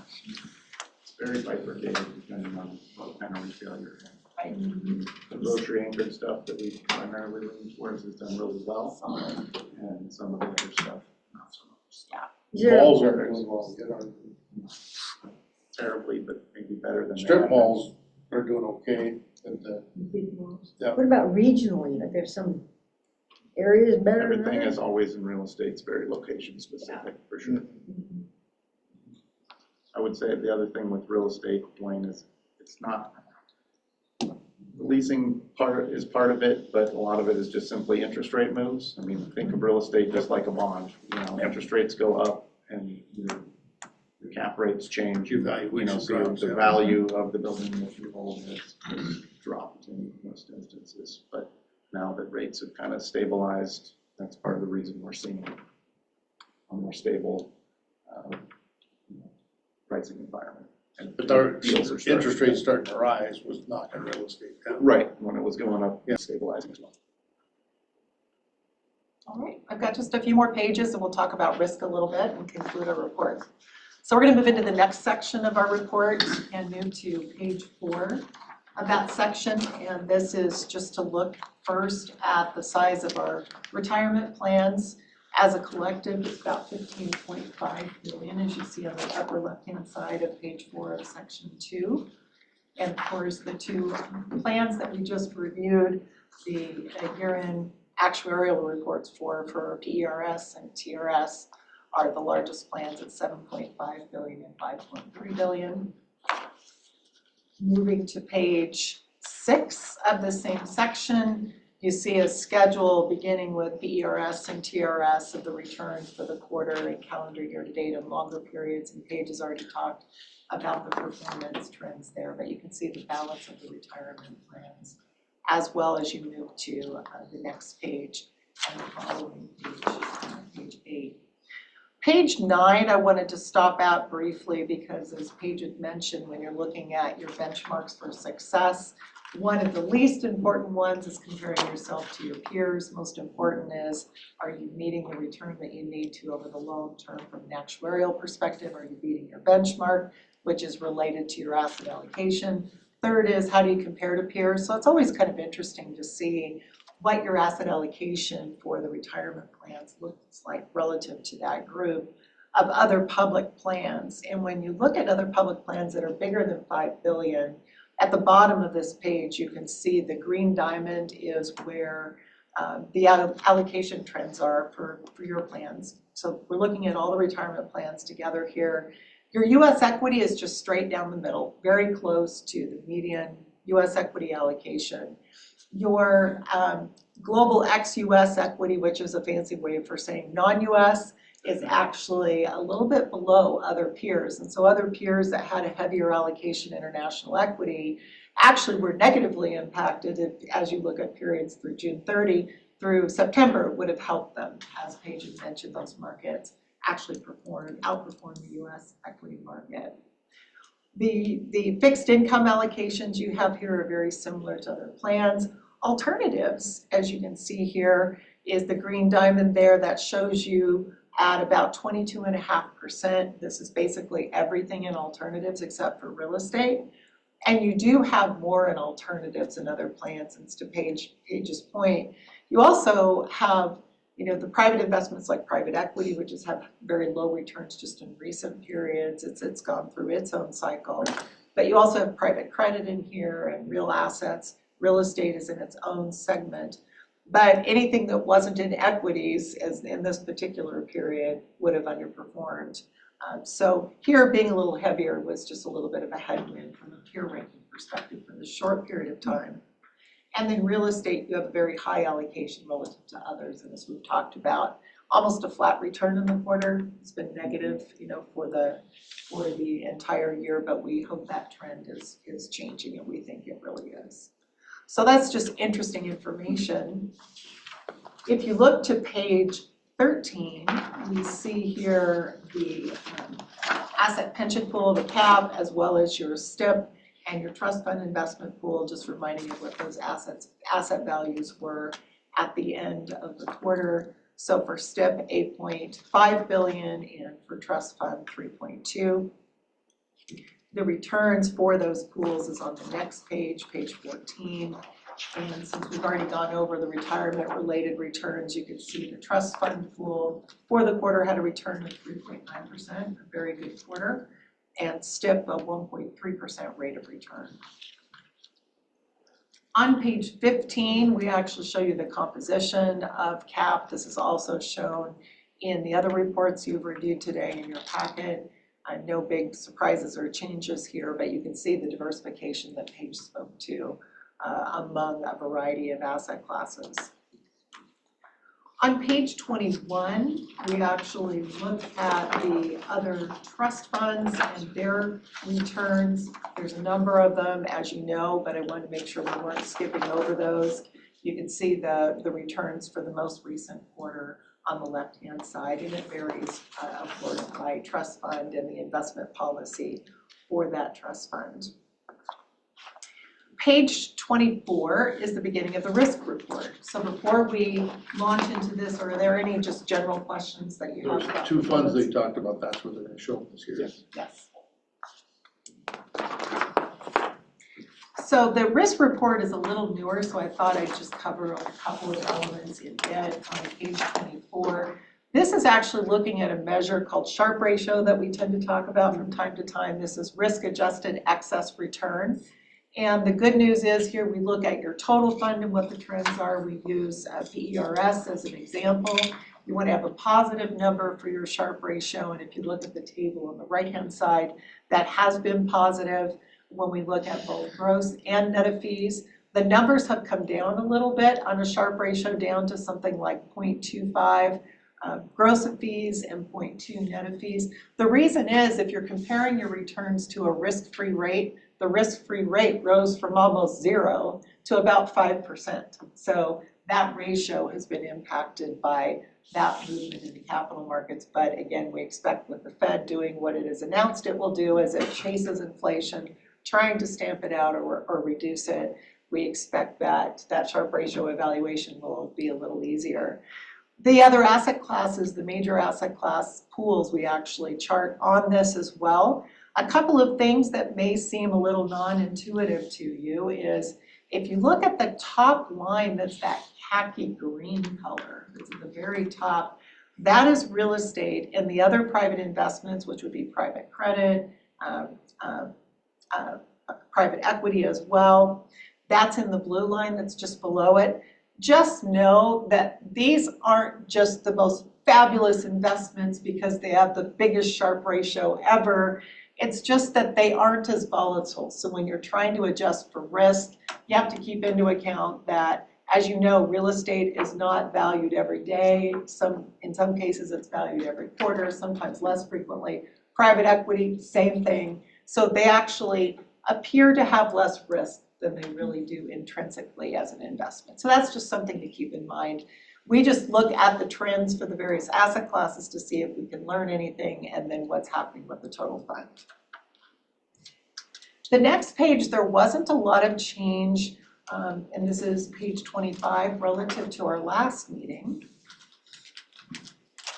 But just to familiarize yourself with this particular page, some of the things that's really important is Do we have liquidity to pay benefits? The answer is yes. If we look at the trend for it, that's in the bottom left-hand section of this page. You can just get a quick snapshot. How much of the plan is liquid? About 65% really can be sold on a daily basis. That's great. You know, obviously we don't have that big a call, but we do have a mature plan, so liquidity is important.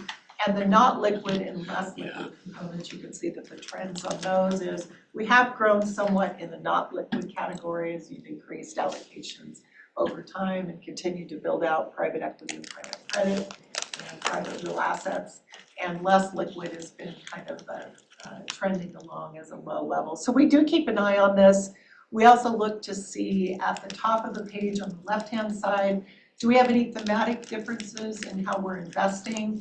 We're trying to balance both stability to pay and liquidity to pay benefits, but we also need to grow our assets to do as much as we can to stretch towards that assumed rate of return expectation of 7.3. And so capital appreciation will be part of your asset allocation story. And so that is the green line. It is the bulk of your assets. It's 2/3 of them, as you can see by trend. And if you were to boil down the asset allocation study that we just went through and John summarized in recommendations at our last meeting, all those various asset classes have a role in these categories. And again, there's been a lot of stability in your overall structure. So that's just something you could take away from that page on page 25. Page 26 is risk and return. We're showing you 5 years. Earlier in the report, we've got a comparison for 10 years. And if you look in right in the middle of the page, we've got the public fund universe greater than $5 billion plans and the diamond that's almost in the center of the page. And just up and to the left of it in green is PERS, that's gross of fee returns. In gray is net PERS. And what you can see here is that you've outperformed other public funds greater than $5 billion and slightly less risk than that they have experienced. And then all the other colored dots are the tools that you use to build a portfolio. And to my comment on the Sharpe ratio for the real estate pool and for private investments, it's not that when you look at risk from left to right, it's not that they are less risky investments. It's just that their return streams are not as volatile. So it makes it look like they're less volatile. If you look at the truly less volatile asset classes, it's cash and it's fixed income. And you can see where they apply it in the yellow dot and the orange dot. The other tools that we have in the portfolio, the non-core fixed income and real assets, they sort of have average level risk compared to the whole plan, very similar rates of volatility. And then you see the equity categories, and domestic equity and international equity are the furthest to the right. They have the most volatility. And over the last 5 years, domestic equity has ruled the day in terms of having a higher level of return. And then on page 27, almost done here, on page 27, an important part of some of the points that Paige was making about how your assets are invested. You're invested for growth, but we're trying to protect on the downside too. And diversification helps you do that. When you look at the last 5 years in the upper right-hand corner, what we've done here is to take the PERS benchmark and the PERS actual returns. And the actual returns are in the green and the benchmark returns are in blue. And we divide that into up and down markets. What you can see is that you have had returns that have been significantly better during market downturns by more than 2%. You've lost less in those periods by 2, but you've participated in the up markets. You've just given up a little bit in the up markets, as you can see, about 70 basis points. That's a pretty great trade-off at the end of the day. And it has resulted in how your long-term returns have looked very favorable relative to your benchmark and your peers, is to win by not losing as much. And 2 last pages on page 28. We have here a concept called risk budgeting. We actually look at where your risk is coming from. And when we compare in the bottom of this page, on the bottom right-hand corner, the green shows you the contribution to your volatility that each of the asset classes brings. And notice that domestic equity is more than half of the volatility that you experience. And you look to the left and see the blue bar for domestic equity. That's how much you actually have as a midpoint for equity. So it is the largest single asset class that you have. It's 29% in terms of the midpoint, but it's contributing more than half of your volatility. This is very, very typical. And you can see a similar relationship for international equity for the amount that's at your midpoint and the amount of volatility it drives in the portfolio. So we have a lot of diversification in your portfolio, but we also know that equity volatility is still driving your overall risk. And that's why asset allocations are so important to continue to update and evaluate. And then the last page, I promise, is on page 29. This is looking at the correlations of your asset classes to each other to see, are we actually getting diversification by combining real estate and equity, fixed income and equity, cash and equity, private investments and equity. If equity is going to drive our volatility, what's going to diversify it? If you look down the first column for domestic equity, you can see that holding international equity and domestic equity together, there's still equity. There's a 91% relationship or correlation between those two markets. Non-core fixed income actually has relationships to the equity market because it's basically credit in a lot of cases. So it's not as much diversification. Real assets, 57, that's actually getting into some real diversification that's beneficial. Real estate. The real estate market and the equity market don't move together all that often in a way that's that similar or in the same kinds of cycles. So 0.2 is a very good relationship.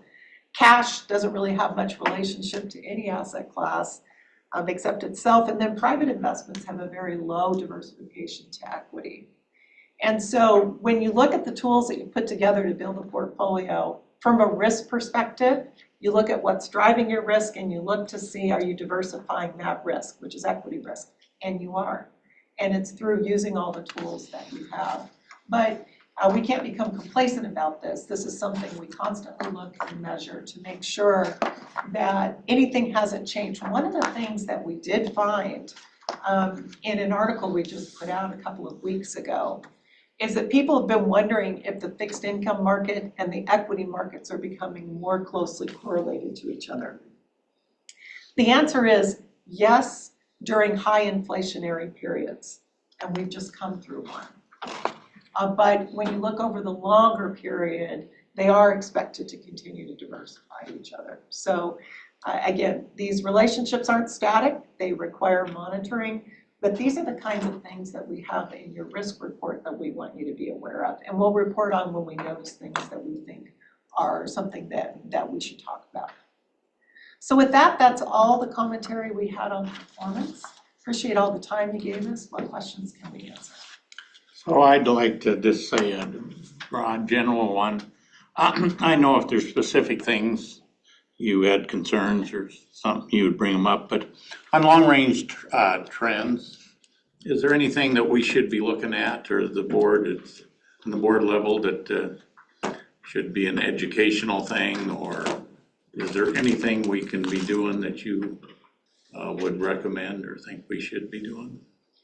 Well, you've just been through the most important, which is revisiting the midpoints and the asset allocation due diligence. And there were some small adjustments between equity and private investments for the retirement plans that we fully supported.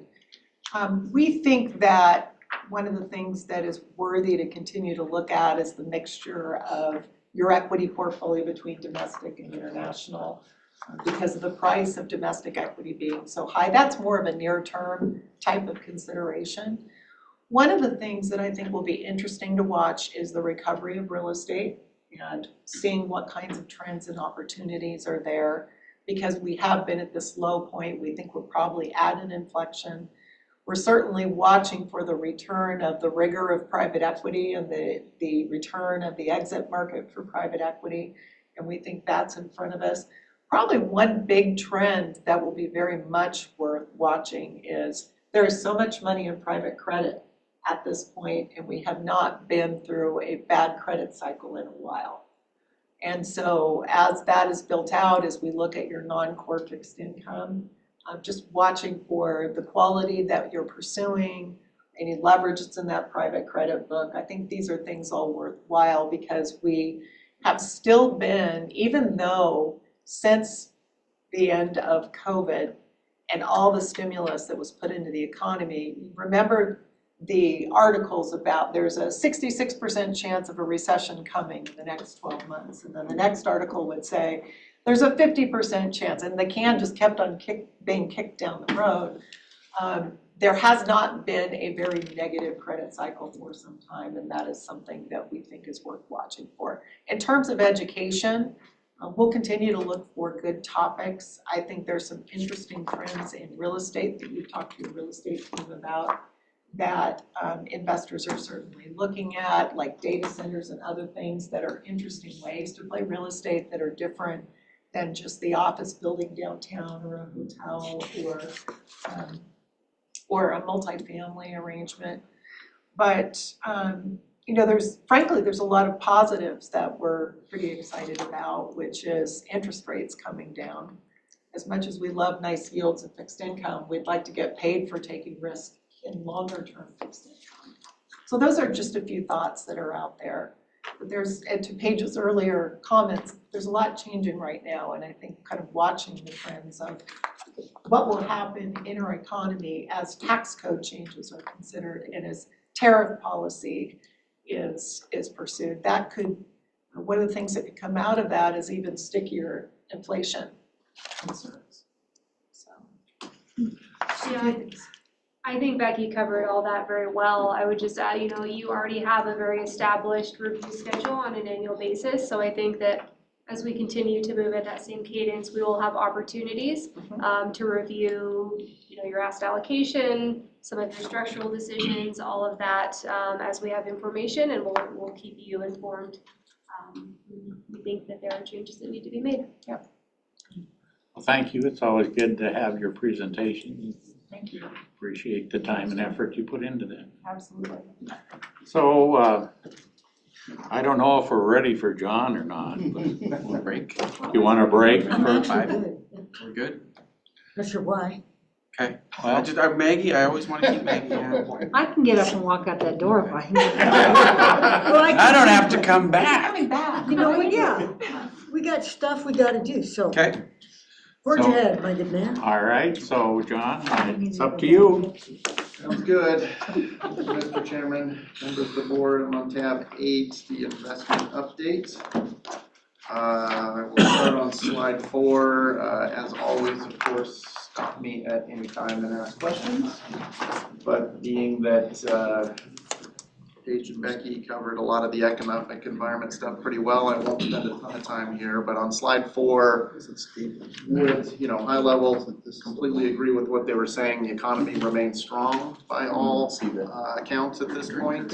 Fiscal policy is certainly uncertain. Certainly uncertain, if you put it that way, yes. Going forward with change in political leadership, obviously, I already touched on a number of those things there. And I would just say that we are watching all of that very carefully, but not making any changes, because I think what happened, what gets talked about during the campaign may be very different than what actually gets implemented over the longer term. So we will see what comes of a lot of those things. But many of them could be very impactful potentially. So something certainly to be aware of. Slide 5, again, as Paige noted, inflation is continuing to inch closer to the Federal Reserve target. We're not there yet. They've cut rates a few times here. At this point, the market's saying 3 more cuts through 2025. You may recall last year at the beginning of the year, or I guess this year at the beginning of the year, we were talking about something like, they were gonna go like 9 cuts or something, something, so it bounces around a whole lot, but that has come back again. They've made a few cuts here.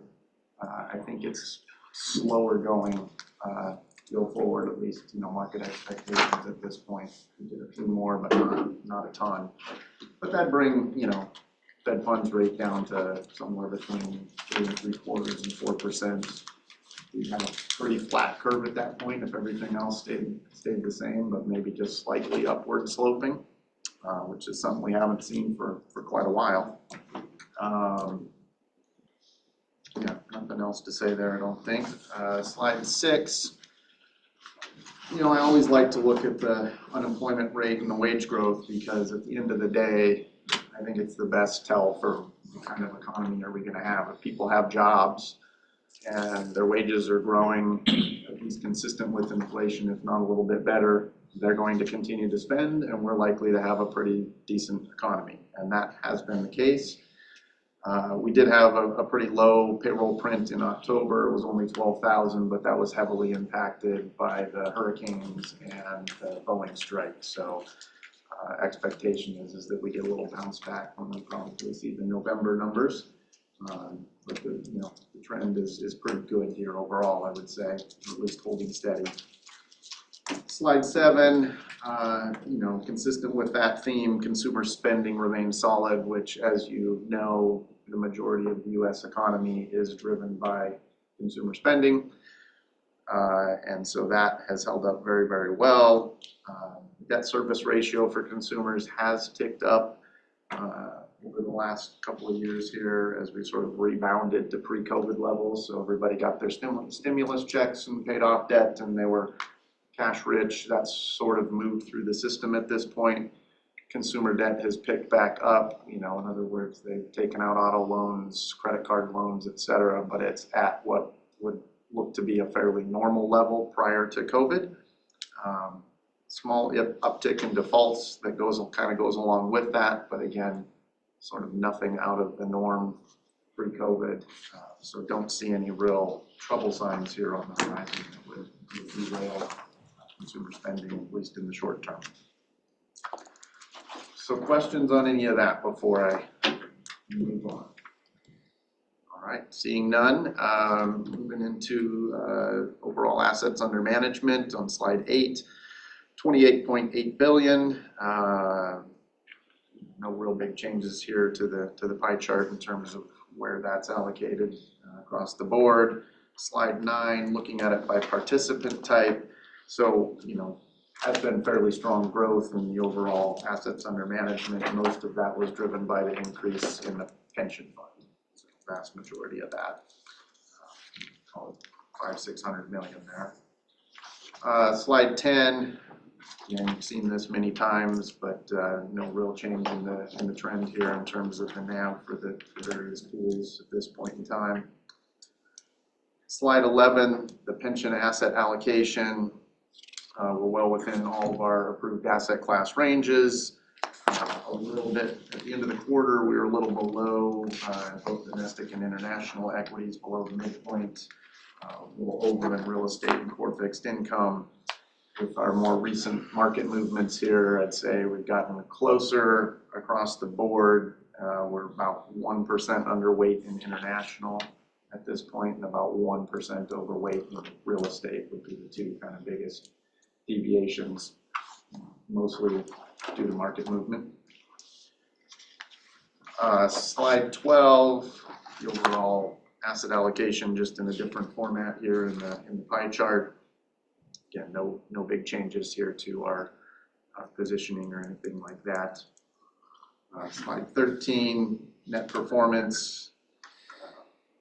As always, I would point you more towards the 5-year and the 10-year changes here. So the dollar value add over a long time frame in pension has been well in excess of the net cash flow, i.e. the benefit payments that we need to make. So that's a really good place to be. Able to continue to grow the assets, but still handle our obligations. And the 1 year is kind of notable because it did have such a big increase in the the dollar value add over that time frame, which is great. But as Paige said, probably won't promise that over the ensuing one-year period.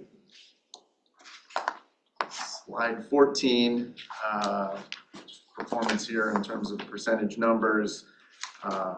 As always, again, 5, 10, 20 since inception, well in excess of our actuarial required hurdle. So that is first and foremost what we want to do. The one-year number there quite high, obviously, but sort of a bounce back from the negative return that we had in fiscal year 2022. Any questions about the pension broadly before I forge ahead? Okay, seeing none. Slide 15. Our assets excluding cap, so all the separate accounts and such. Again, no real big changes here in terms of the mix of various funds here that we've got. Slide 16, looking at STIP, pretty much steady as she goes. Weighted average maturity of the portfolio is about the same as it was at the end of last quarter. STIP reserve continues to grow. We will be in a position here shortly to potentially turn that off. Looks like that will be the case going forward here at some point. I think we discussed earlier. Performance in short-term portfolio on slide 17. Pretty nice to see a 5.5% return in STIP. I know lots of the participants, whether they be the local governments or the state agencies, certainly have noticed the change, and I think probably appreciate the added return that they're getting out of STIP compared to a few years ago. So They notice, but they don't appreciate. we keep a low profile. We don't like it. You really wonder how much that's held down the tax increases they needed. It's gotta be a pretty good chunk of change for most of them. I would think so. And it was a big chunk of change, wasn't it, for the state on the ARPA funds? I mean, last year, what was it, 476 million we paid? I have 500 million, I think. Yeah. You paid on it? In total STIP. Investment income was the third highest revenue source for the state last year. Driven largely by I mean, people don't see that. Any other questions on STIP before I move on? All right, moving to trust fund on slide 18. Again, well within all of our approved asset class ranges here. Continue to see a little tick up in real assets as we have had some managers call a little bit more capital there, which is great. Private credit, which you approved at the last board meeting. We have our first commitment there. We would expect that manager to call some capital this quarter before year end, so you will likely see a new bar chart there, I guess, in there for private credit moving forward. And other than that, I think it's been pretty much steady as we go. Performance on slide 19, again, as always, would kind of point you to that yield table at the very bottom of the page there, 3.88% for the 1 year, continuing to kind of tick up incrementally as we go along, and that's great, because that's really ultimately what all the programs use to fund themselves. So that is what we care about most, is providing a yield to them. Questions about trust fund? Trust funds. Okay, seeing none, moving to state fund on slide 20. Again, well within all of our approved asset class ranges here. Similarly, real assets ticking up a little bit as got a couple managers continuing to call a bit of capital.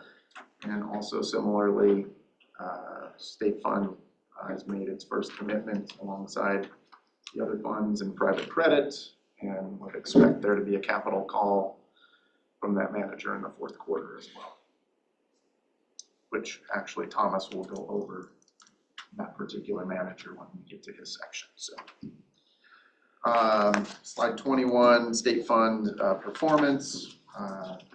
Really good performance for the 1 year period here, 12.3%. Obviously, again, kind of a bounce back from fiscal year 2022, but nice performance over the longer timeframes for state fund here as well. Questions on state fund? So the 41 million outflow, that's their. That was the dividend, yes. Yeah. And actually, Mark, that would have been all last year's dividend, basically, because this year's wouldn't have gone until October, into early, I think late October, early November is when you send that out. So I think this is last year's dividend number. Slide 22, general update here. So, as we talked about, Fed been cutting rates, cut 50 in September, another 25 in November. Paige said it very well, up in the air probably for December, 50-50. But 3 more cuts probably expected through 2025. The economic data has been probably a little better than expected broadly. Potential volatility ahead. Keep in mind, I wrote this before the election actually happened, and so some of that vol has been realized recently, but maybe continues to a certain degree. Obviously, geopolitics and some of that, has arguably been, I often say that it doesn't impact things in the long term. And I shouldn't say this, but it is sort of feels a little different this time, given some of the things we have going on in the world. So again, paying attention to it, haven't done anything dramatic, but we're aware of all the various things going on in the world. Our co-investment program did call down capital for our first couple of commitments in that portfolio or fund, which is great. I'm sure we'll have some more as we go along, but gaining some traction there. Dan talked a little bit earlier about, kind of the due diligence process that we went through and the documentation with our procedure manuals, et cetera, and we're continuing to make improvements there as appropriate. And I think, for the most part, the majority of those will be done probably by the end of the year, I would say. Current schedule, last one will be done by the end of the fiscal year, 90% of them by the end of the calendar year.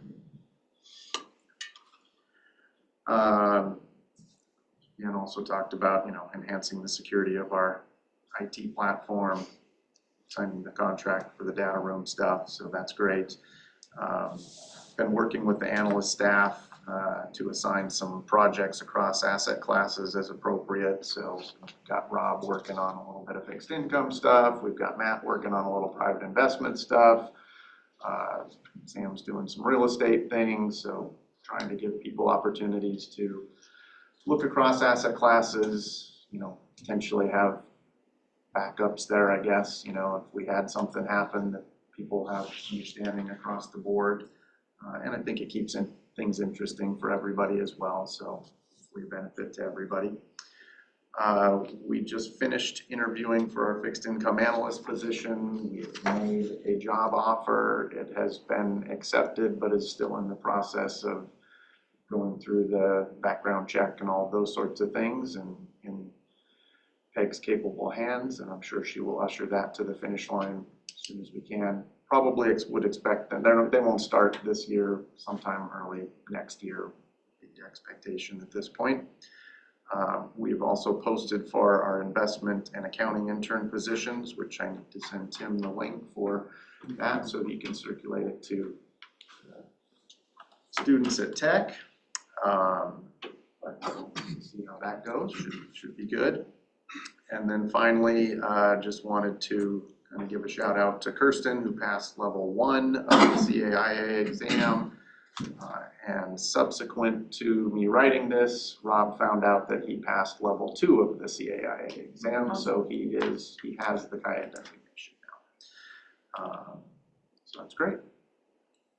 Other questions of me? John, just big general picture. Yeah. Everything seems to be going good. Is there anything the board should be doing or we can do to help your processes? You should all remain on the board. We worked hard on that this morning. I know that's not entirely within your control. I'll but- be here, I'll be Okay. here. Okay. So, Dwayne Porter. We got the Right. flanks covered, Right. we're good. No, other than that, Jack, no, I mean, no ask from the board. I'm not shy. I would tell you if I had something. You probably would have already told us I before. think I probably would have already told you. Wouldn't be a good time to change half the board though. No, I've said it many times before, but board continuity, the continuity of our strategy broadly and not, going in and out of asset classes and moving things around because it's expensive, it's very disruptive, that all of those things are key to the performance that we have put together over a very long period of time. It's not about, a quarter or a year. It's about 5, 10, 50. 30 years, 50 years. I mean, it's hard to pull people's attention away from that sometimes, but that's what it's about. So just the consistency of what we do is extremely helpful.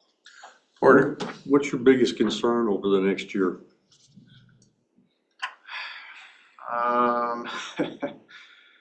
I would say the biggest one is probably inflation.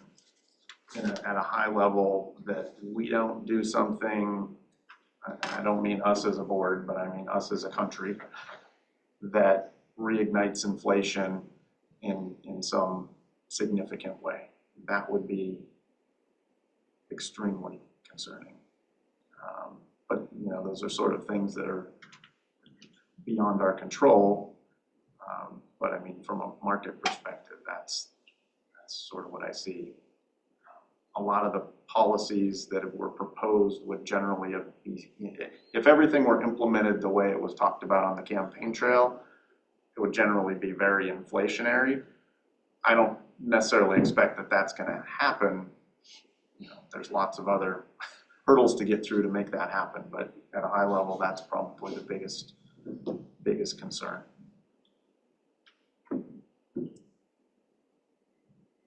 Okay. Well, thank you, John. Yeah.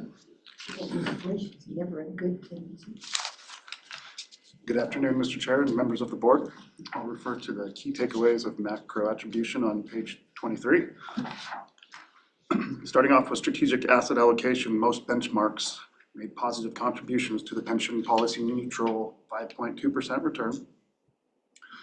Technical asset allocation, about 555 million of equity asset classes were sold and 53 million in fixed income and cash asset classes were bought during the last year, bringing the pension net cash need to about 500 million. In aggregate, the overweighting, underweighting of the asset classes relative to their benchmarks decreased the pension portfolio's return by about 20 basis points. And this is really due to just us being slightly underweight to domestic equity, and with it having a 35% one-year return, we're going to have some of those kind of effects if we're slightly underweight. Style selection, most of my comments have not changed here materially in the last quarter, so I'm going to jump down to manager selection. And I just wanted to point one thing out here. So within private investments and real assets, they no longer show kind of major manager selection outperformance during this time period. And this is really just due to basically the dropping off of Q3 2021, where the private investments portfolio vastly outperformed its benchmark by about 9.5%. And in Q3 2024, the private investments portfolio underperformed its benchmark by about 6%. So this is really just a good illustration of how sensitive to the time period of these effects are. And I wouldn't promise this, but I would expect going forward as the managers appraise their assets, that the private investments could gain back some of that manager selection outperformance. So this is kind of why we put this disclaimer at the bottom of the page. This is really what accounts for those kind of swings and those effects. So any questions on that? Thank you. I'll pass it off to Jason. I like covering all those pages that fast. Very good. Good afternoon, Mr. Chairman, members of the board. I'll be starting on domestic equities on page 26, and in the interest of time and also respect to your interest, I'm going to try not to repeat a lot of the things you've heard already today. So on page 26, I don't really have anything to add in terms of performance, unless you had any questions. You've heard about the dynamics of the market last quarter, last year in terms of large cap and small cap. We can move to page 27. So it is 3 years ago this month that we went all passive in domestic equities. And you see that reflected in the sector weights versus the index in the top left-hand corner. Very small differences. In the bottom right-hand corner, you see our exposure by market cap. We've had a modest overweight to small caps, which has helped a little more recently. And we've been consistently about overweight by about 5% over recent quarters. In page 28, nothing really to add in terms of valuations. Valuations are high. They've increased here a little bit in the fourth quarter. You've heard about concentration. I think as amazing as it is to hear that the top 10 stocks in the S&P 500 account for 36-37%.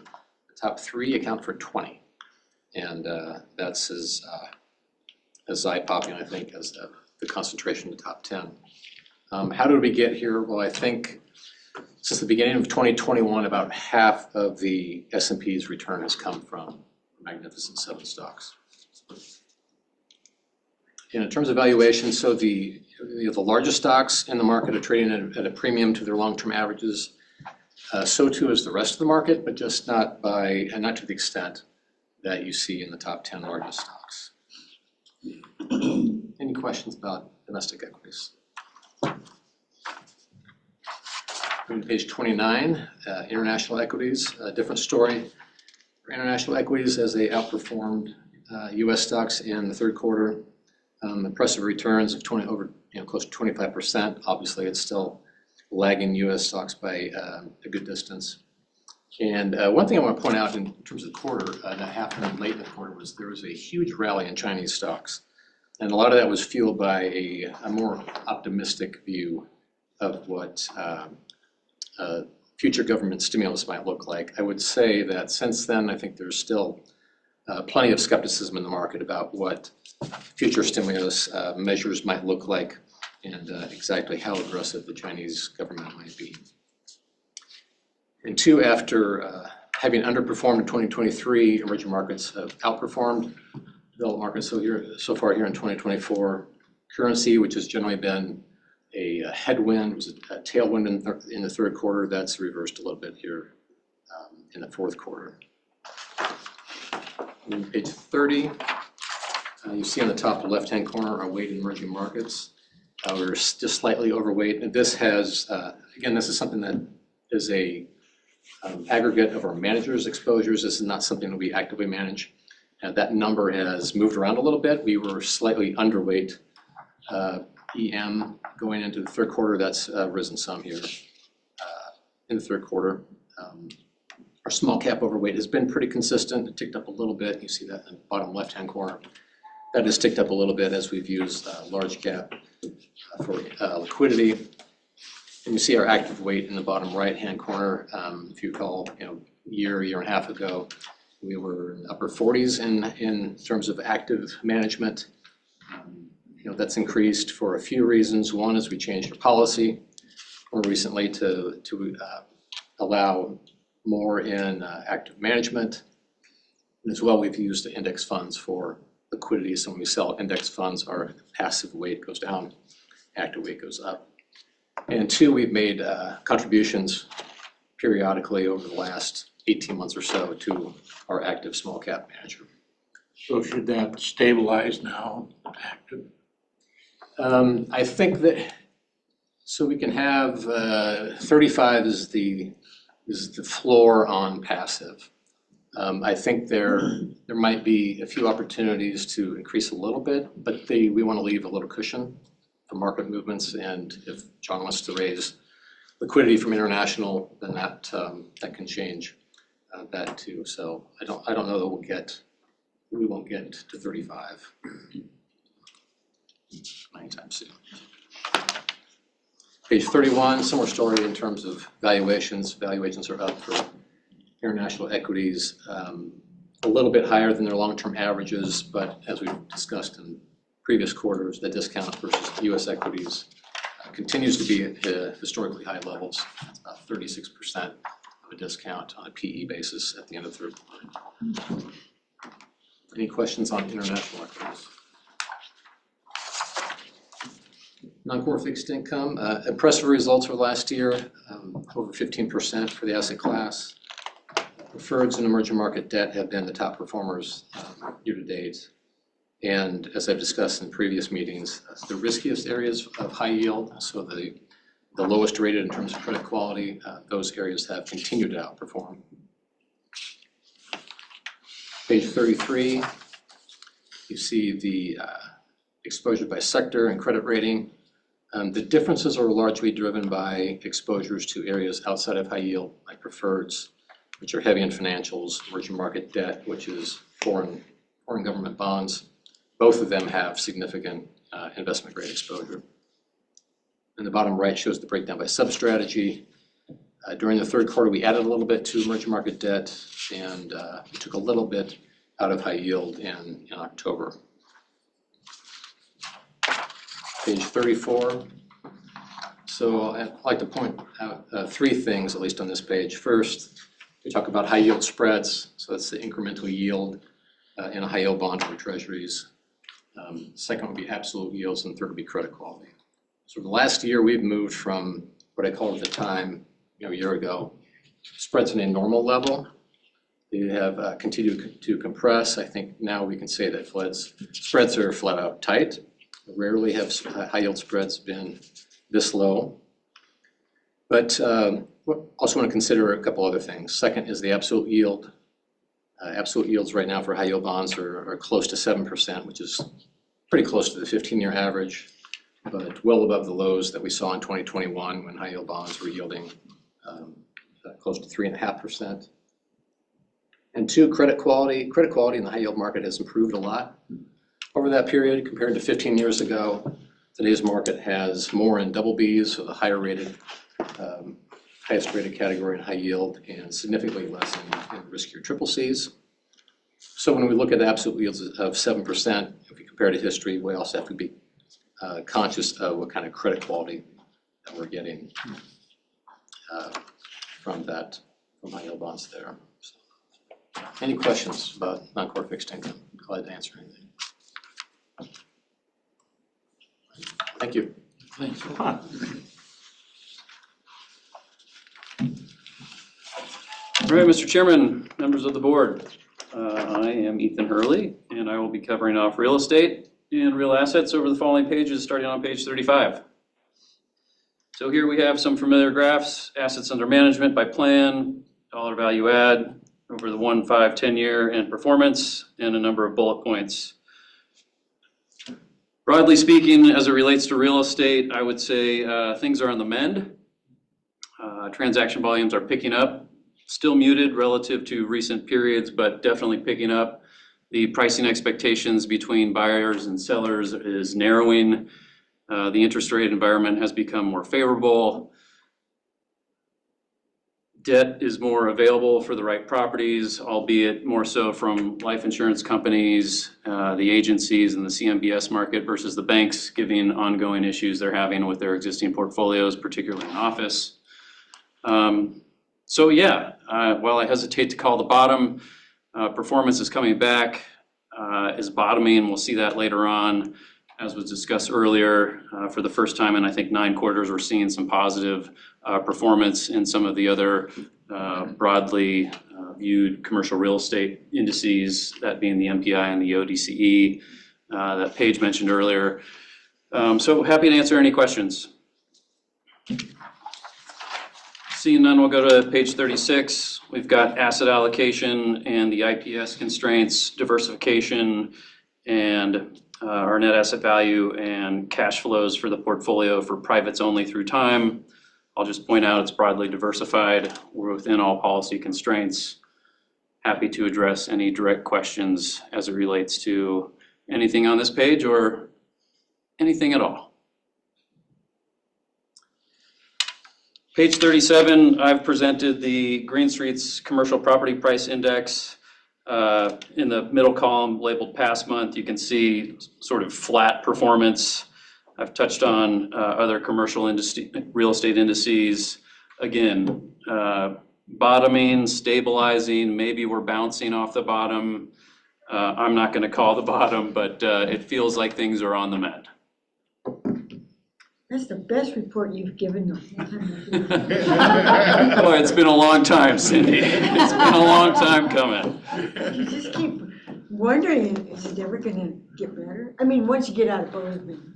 Never hit 'em. Amen. On the next page, we have new commitments since the last time we met. We made a $50 million commitment to New Cold Fund 3. Things we like about this fund and this group, look, they're 100% employee owned. It's a European style waterfall. It's better than market GP commitment. It's focused on a sector that we like, that being cold storage, which we believe has some pretty significant tailwinds behind it. Other items include, while it is development focused, it's all pre-leased. So they're not taking any development risk. They have signed leases in hand. They're triple net lease. They're a very long duration.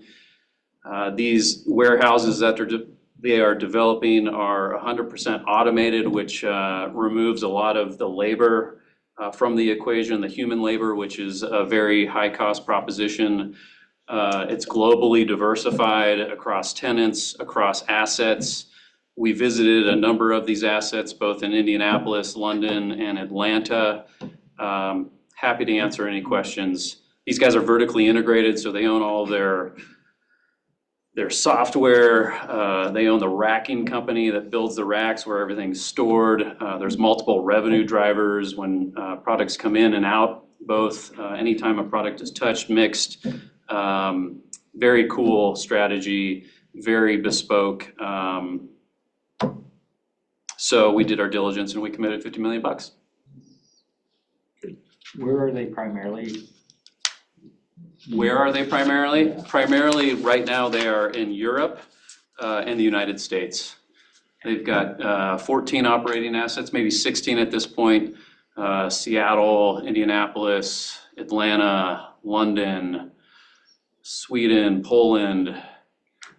The list goes on. Italy. So I could get you a map if you'd like. I heard Seattle and Indianapolis. Where else in the U.S.? Atlanta, Indianapolis. Any more questions? Seeing none, we'll go to real assets. Again, very familiar charts. AUM by plan, dollar value add, performance. Some bullet points here. You know, the U.S. continues to produce at all-time highs. OPEC decided to keep their production cuts in place through the end of December, just given a lot of the economic uncertainty that's going on throughout the world. Aggregates were down from a demand perspective, but pricing continues to go up. Housing remains a little bit sluggish. I won't read these to you, but certainly happy to answer any questions broadly as it relates to our portfolio or anything else that moves you. Have you made a commitment to state fund portfolio yet? Have we made a commitment to the state fund portfolio yet? Yes, the real assets is within that portfolio for sure. And they have something invested in. They have something invested, yes, indeed. ITE Rail Fund, NEQT, ACI, Active ACI. Same one, I think. John, is there another? I think just those two at this point. 1.25%. Thank you. 1.25% of state fund at this point, according to my dear colleague John here. If we move to page 40, again, we have the investment policy constraints. We're within policy. We have our geographic diversification and NAV cash flow behavior for privates only through time. Happy to address any specific questions. Seeing none, we'll go to page 41. Hopefully these look familiar. A couple of valuation-specific slides as it relates to oil, which has been sort of range-bound, volatile within a range of late, sort of low 60s to mid 80s, call it, given economic uncertainty, given what's going on in the Middle East, et cetera. And then just a nice, beautiful chart on the aggregates pricing and consumption over the last 50 years. This is why we made our initial commitment primarily. One of the glaring lights. And then I would also, I'm happy to report that we just picked up $95 million of additional commitment in this same strategy, in this same fund. Just closed it on October 16th, my wife's birthday, as a matter of fact. It was a nice pickup. We bought it at an 18% discount relative to 630 net asset value. It gives us more exposure to a really unique space that's supportive of industry and growth and development throughout the United States that provides a current yield. We can talk certainly more about that now or later at the next meeting. We're likely to present that more so, but I wanted to give you a preview. Any questions? Otherwise, we'll go to new commits. Ecosystem Investment Partners 5. This is a re-up to our existing $45 million commitment to Ecosystem Investment Partners 4. Reasons why we like this: 100% employee owned, share very similar sort of culture within the firms, that being just collaboration, transparency, open door communication, that sort of thing. European style waterfall. This strategy is super cool because the mitigation credits that they are awarded through their development of these mitigation banks affords continued residential, commercial real estate development, industrial project development. They buy these credits to offset the environmental impact that their projects create in the development process. And it's an unregulated market in terms of the sale of these credits, but these credits can sell from anywhere from $5,000 to $1 million a piece. And it allows industry and development to continue. So it's pretty neat, and it's very differentiated. Some of the only institutional capital organized around this specific type of strategy. So we wanted to be supportive of that. Happy to answer any specific questions. So on the first one, the IRR, is that a long-term, expectedly higher IRR long-term? No, it's not, Jack. It's a good question and a nice pickup. So Fund 4 is really focused on the development of these banks. And if you think about what this means, and I'll help you think about it, they move around a bunch of dirt and they restore a giant piece of property back to its sort of native state. And that can take, depending on the size of the project, and we're talking like acres here, it could be 100 acres to multiple thousands of acres, and it takes a very long time to do that, on the order of 2 to 4 years, to get it back up to its original condition. And part of their valuation process involves them holding the project at cost until they meet certain criteria as mandated by the Army Corps of Engineers, be that how many native species have been successfully introduced and continue to grow, how many invertebrate species are alive in the water that they've returned to the watershed, et cetera. And based on these varying metrics, they'll get released these credits, and not until that point will they start marking these assets up.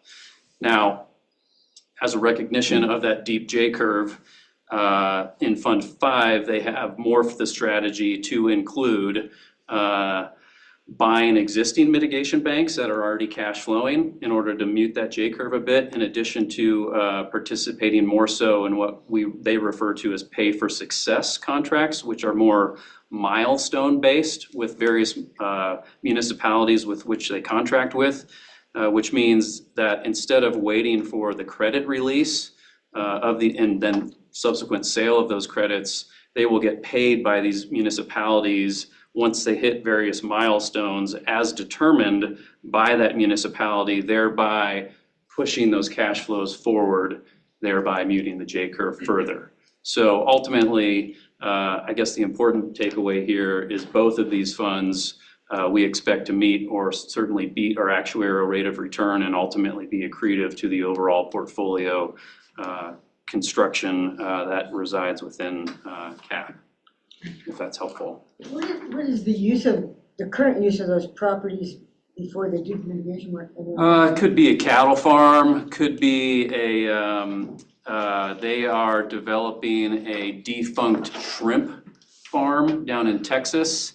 And that entire bank is being sold to a Tesla manufacturing facility, for example.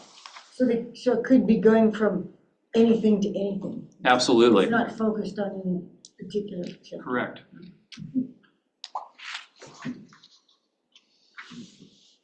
Any other questions? All right, thanks for your time. I'll turn it over to Thomas. Good afternoon, Mr. Chairman, members of the board. Thomas Wickler, Director of Private Investments. I'm on slide 43, the ownership breakdown of the private investments portfolio. As you can see here, no major changes. However, as we heard John talk about earlier, we were able to allocate some private credit to state and trust fund. So the little table here will certainly change going forward. I also wanted to link it back to some of the comments Aaron made regarding the short-term performance. You're well familiar with that. We will see some deviation here with respect to the benchmark. Not unexpected. We're well within expectations here. Just know that we are managing the portfolio with long-term risk-adjusted returns in mind. We have full confidence in our portfolio and our managers that we can achieve that. And you see the 5-year, 10-year numbers here. Very solid, very happy with that. If there are any questions on 43, I'll move right along. 44, the characteristics of the portfolio. Again, no major changes here quarter over quarter. I'll just skip that slide effectively unless there are any comments, concerns, or specific questions. But everything within guidelines and by design. If not, 45, our valuation slide. Again, our familiar two charts here on the left-hand side. You can see the year-to-date, so this is as of September 30th, 2024, the deal activity in the buyout market. It appears that we have bounced off or come off of that post-COVID decline, and 2024 is currently on track of being the third busiest year in the history of the buyout market. Just one note here, we've certainly seen a change in composition of the deals that get done in buyouts. So a lot more smaller deals, add-on activity versus mega cap large buyout deals.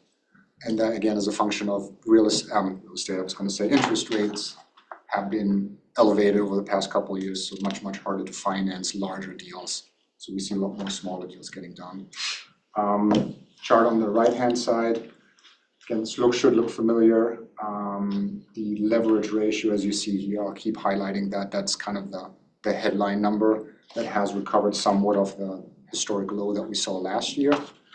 Still tight as interest rates are trending lower. We will see a little bit more activity here, and banks are stepping back into the lending market. Just know, again, our portfolio is traditionally at least 1 to 2 times levered less than what these headline numbers are. And again, that's by design. We feel very comfortable there, not depending on financial engineering and leverage. And there are no questions on this particular slide either. I'll move on. So we've been fairly busy this last quarter, actually, as you can see on slide 46, the new commitments. So there's 5 of them, and I'll walk you through all of those. And I will start with Deerpath. That is actually the manager that we added to State and Trust Fund, our private credit manager. Should all be familiar with what Deerpath does. Private direct lending, senior secured, first lien, very yield-oriented, very safe. We like Deerpath. We've been with them for 8 years now, almost 8 years now. It's a solid firm. And you can see the historic performance of the funds that we invested in speak for themselves. One big change that we made here in the current structure that we invested with Deerpath, and this is actually an evergreen fund. And then you can see the the BOI commitments on the page. You see the cadence of that, how fast they follow each other. So the evergreen structure really, no pun intended, but lends itself to direct lending. And it's just a much more flexible option for us, for staff, for the CIO. We can adjust allocations and we can maintain exposure here. And we've been able to add that to state and trust fund. You see the commitment sizes. Was 50, 15, and 35 respectively. Any comments, questions on DealPath? Just got just a general question. Your investment period, what is that? How do you define that? What is that? So that is the term or the years where the manager can make new investments in this particular fund. So they have from the first or from the close of the vehicle, they have 3 years time to make new investments in their fund. After that period, they can't technically invest in any new deals. I'll move to the next one. That would be Golden Tree. That is also a re-up for us. As you can see on the page, we've been with them 6, 7 years now. Performance also speaks for itself. I will not comment there. That is also in the private credit portfolio, however, very different to a DealPath, much more opportunistic. Think taking companies through bankruptcy, a lot more distress involved here. So a lot more risky compared to a DealPath. That's why the returns obviously are higher here. And we committed an additional $50 million here. Similar story to a DealPath, we were able to switch that to an evergreen structure, just giving staff and us more flexibility in allocating money, potentially taking money off the table and just maintaining exposure to this asset class without having to rely on these opportunistic, when is the next fund coming to market and so forth. Golden Tree, we like 100% employee owned, as you can see on the page. I like to highlight the GP commitment very high, up close to 10%. That's a rounded number. So the firm really stands behind them. People like to say, eat their own cooking, I guess. Any questions on Golden Tree? Seeing none, I will move on to the next one. That is actually a new commitment. That is Renovus Capital Partners Fund 4, a sector specialist in the small US buyout space, sector being education, education and training, where we traditionally have not had a lot of exposure in the portfolio. So think your cybersecurity training platform, KnowBe4, whatever have you. That's the type of companies that Renovus will invest in. Again, we like the team, 100% employee-owned firm, fairly high GP commitment here, showing us the alignment. We are also on the LPAC for this particular fund. They're in the Pennsylvania area headquartered, but we'll invest nationwide all across the US. Again, a $40 million commitment, sorry, misspoke here. I have a question going back to the last one, that open-ended evergreen. So that means they can keep reinvesting the money as long as they want? Is there greater risk in an evergreen investment? I didn't hear the question, sorry. So no, I don't think there's more risk in an evergreen fund. The reason why we wanted to do this is because in the lending space, those loans, the reason the funds are coming so quickly, these individual funds, is that the loans turn over fairly quickly. It's typically a 5-year loan, but the companies typically pay it off in like an average of 3 years. And so there's kind of a lot of churn there, which, frankly creates a lot of work for staff to like re-up with all of these funds. We like these managers. We know we want to be in them. If we ever wanted to get out, we can tell them at any time. Now, it will take us some time, but given sort of the mechanics of those loans, think, 3 years, you're going to go through that cycle of repaying the loan. So, kind of worst case scenarios, probably we get out within 3 years where they, gone through that transition and getting paid back. It's just an open-ended fund. We don't have to go back and re-up fund after fund after fund. Doesn't mean we aren't engaging with them on the LPACs or whatever, and we're still tracking them and monitoring them. But it's a little less onerous, I guess, if you will. But you can't get out. We don't have to go to the lawyer every 2 years and do a whole new contract and all of those sorts of things that go along with it. So that's why. Thanks, John. Is that fair? Yeah, sorry about that. Sorry about that, Thomas. I acoustically did not hear the question. Sorry about that. That's what I I've meant. never been accused of speaking quietly, so. No worries, no, not your fault. Maybe I'll just add on the Golden Tree one, since that is such an opportunistic strategy, and we don't know where the opportunities will arise, so we always were caught in this scenario that Golden Tree found something, needed to act on it, and then basically went out, tried to raise a fund around an opportunity, so that ended up being more of a scramble, trying to get us as LPs, get all the lawyers together, do the underwriting. So this vehicle makes way more sense, and to your point, I would argue it's less risky from our perspective, and we have more flexibility in actually taking money off the table if we need to. A good example of that would have been COVID, right? Where Yeah, we the had- COVID we had this dislocation, huge dip for, a month or two, and there were a lot of opportunities in the market, and there were a lot of funds, not just Golden Tree, trying to raise money to take advantage of that, but they couldn't do it fast enough to, really take advantage. Whereas if they've got a pile of money sitting there, these guys will go in and attack it. Good. Thank you. Questions, Renovus? I will move on. Rubicon Partners Fund 6. That is also a completely new commitment, a new investment for us. That is the third of our UK-focused managers. If you recall, we made a commitment to Kester and Apiary within the last 12 months. Rubicon is slightly differentiated from those two in that it is more industrial-focused, also in the small buyout market, UK-focused, but will branch out into the European market. Very well-established firm, has been around for some time, long time. Again, 100% employee-owned. You see the pattern here, high GP commitment. We're on the LPAC. And we found it to be a nice complement to our UK exposure that we have. Last but not least, another credit fund, super excited.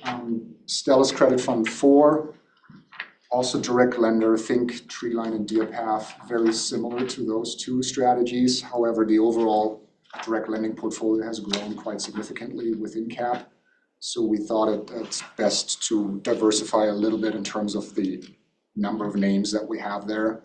Just go from 2 to 3, so that one will play right in line with a Deerpath or a Treeline. Slightly different sector, slightly different sizing, but overall a similar strategy. Yeah, I'm not going to repeat everything, but employee owned, we're on the LPAC. We were able to negotiate here on fees as well, as you saw in some of the other slides. And yeah, any questions? I believe REK, you guys were looking at that one too, right? If there are no comments, questions, concerns, I will pass it on to man of the hour, John Romasco. Thank you, Thomas. Oh, man. Mr. Chairman, if I can refer you to slide 47, where we're happy to present double-digit returns for fixed income. First time we've seen that in a while. Just stop there. Any questions?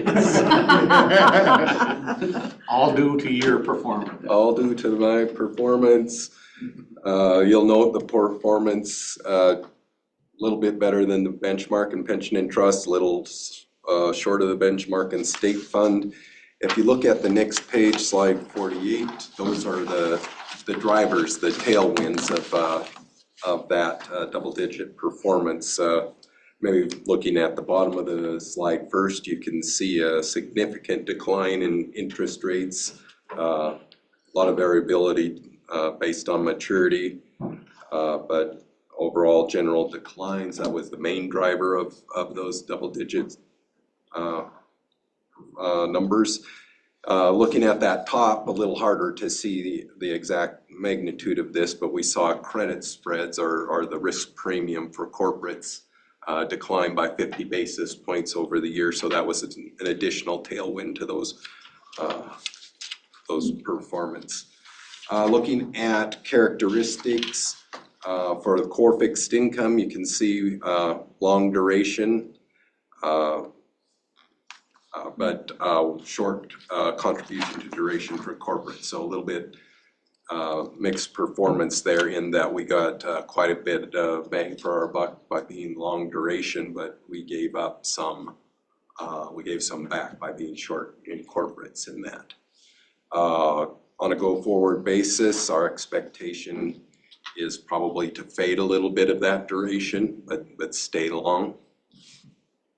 Going on to the next slide, which is the trust fund.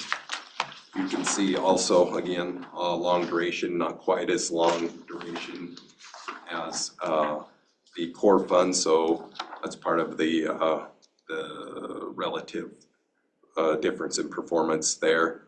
But close to market weight in terms of contribution to duration from corporates. And again, the expectation is we'll probably fade a little bit of that duration but remain long. Finally, looking at state fund,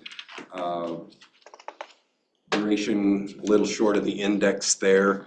A little bit of that was just simply the mechanics of building up the necessary cash to fund the $43 million dividend. So we had to have, and also given there's a 1% minimum in cash there, so we had to have about 5% of the portfolio in cash, and so that's a big chunk of that.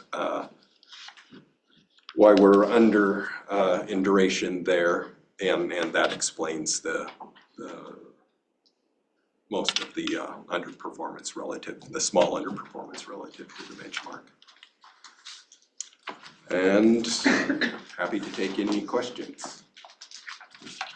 Thank you. Thank you, John. Dan, I think that covers most of the investment updates. So I know we don't have a regular scheduled meeting till the end of February, so it's a while away. But I know you intend to do some other things. You want to just talk about that and some other things you need to do? So we will need a loan committee meeting. Oh, sorry, I gotta zoom out. We'll need a loan committee and full board meeting because of the size of the loan. We've got one pretty substantial but also pretty impressive expansion down in Frenchtown and Missoula. So we can do that over Zoom. And then when we have the audited financials, we'll get everybody back together to approve those. If anybody wants the draft financials, I don't anticipate big changes, but if you want the draft, actually, you know what, I'm just gonna send the draft to everybody. And if you read them, great. If you don't, lie to me and say you did. Yeah, you already have it. So I'll get the financials out. No, this will be sometime over a Zoom meeting in December. Oh, okay. But you don't have a date? You don't know when the. It'll be dependent on the auditors when they wrap up. No, that's the loan committee. Loan committee, it depends on when they get us the paperwork. We were hopeful to get it done for this meeting, but they were slow in getting the docs ready, so. What I won't do is, if the business is ready to go and the bank is ready to go, but the financial statements aren't, we might have to do two. Because I don't wanna hold the business up based on the audit not being complete, but that should be half-hour loan committee and board meeting to approve or not approve. And then same over again for the financial statements. A lot of the questions you guys had on the pension presentations are in the green sheets. Those are vernacular for what the Legislative Services Division puts together every biennium. I'll send the updated version of those around to everybody. That has average age of retirement, average years of service, number of employees, what type of employee, is it state, is it local? I'll send that out to everybody so you get a little more flavor of the dollars. And then we will be moving, update on Deer Lodge. We got the latecomer agreement signed today, so we will now get about $500,000 from the adjacent property owner back from us building the sewer line that they'll be able to connect to. I've talked to. You've already done that work? The work is started, so dirt's moving, pads are being poured this week. Pray for heat, we could use a heat wave right now, that'd be great. I may need to bring something to the board. We're structuring the financing package. Prices came in high, so you've authorized me up to a certain threshold. I may need to increase that threshold. But we'd work that into the loan committee conversation at a separate time. Otherwise, that is all I've got, unless you guys have stuff for me. Anything else for Dan? Try not to make the meeting in February 20 below as normal. Yeah, I'll do my best. Maybe just quickly on the direct real estate holdings. DEQ will be renting the first 2 floors of this building for the next 2 years as they renovate the Metcalf building. So we're gonna have 300 people on the first 2 floors of this building for the next 2 years. That lease is out for signature. Once they move out in January of 2028, we'll be talking to the pension systems to come over here and move into the first 2 floors. And then I'm showing North Park to a different state agency sometime the first week of December. So they would then take the whole building as those other leases expire. I don't think we've heard the last from the governor's office on our participation in the direct real estate portfolio. You know, there's a lot of interest in the state owning state occupied buildings, particularly with us. As we lease it to them, if they're not general fund, they turn the rent payments into general fund because they get distributed through trust fund investment pool. So the governor's like, why are we not leasing from ourselves in BOI? So that will be coming, but in the same vein, we're working on the management contract. If we're gonna be the capital, I want less to do with us having to manage the buildings.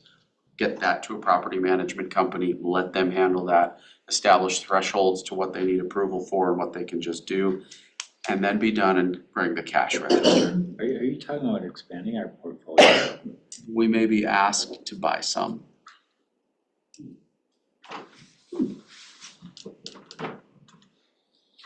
At one time, we were trying to get out of that, you know. We are victims of our own success. But you know, when you're asked to, you just have to consider that.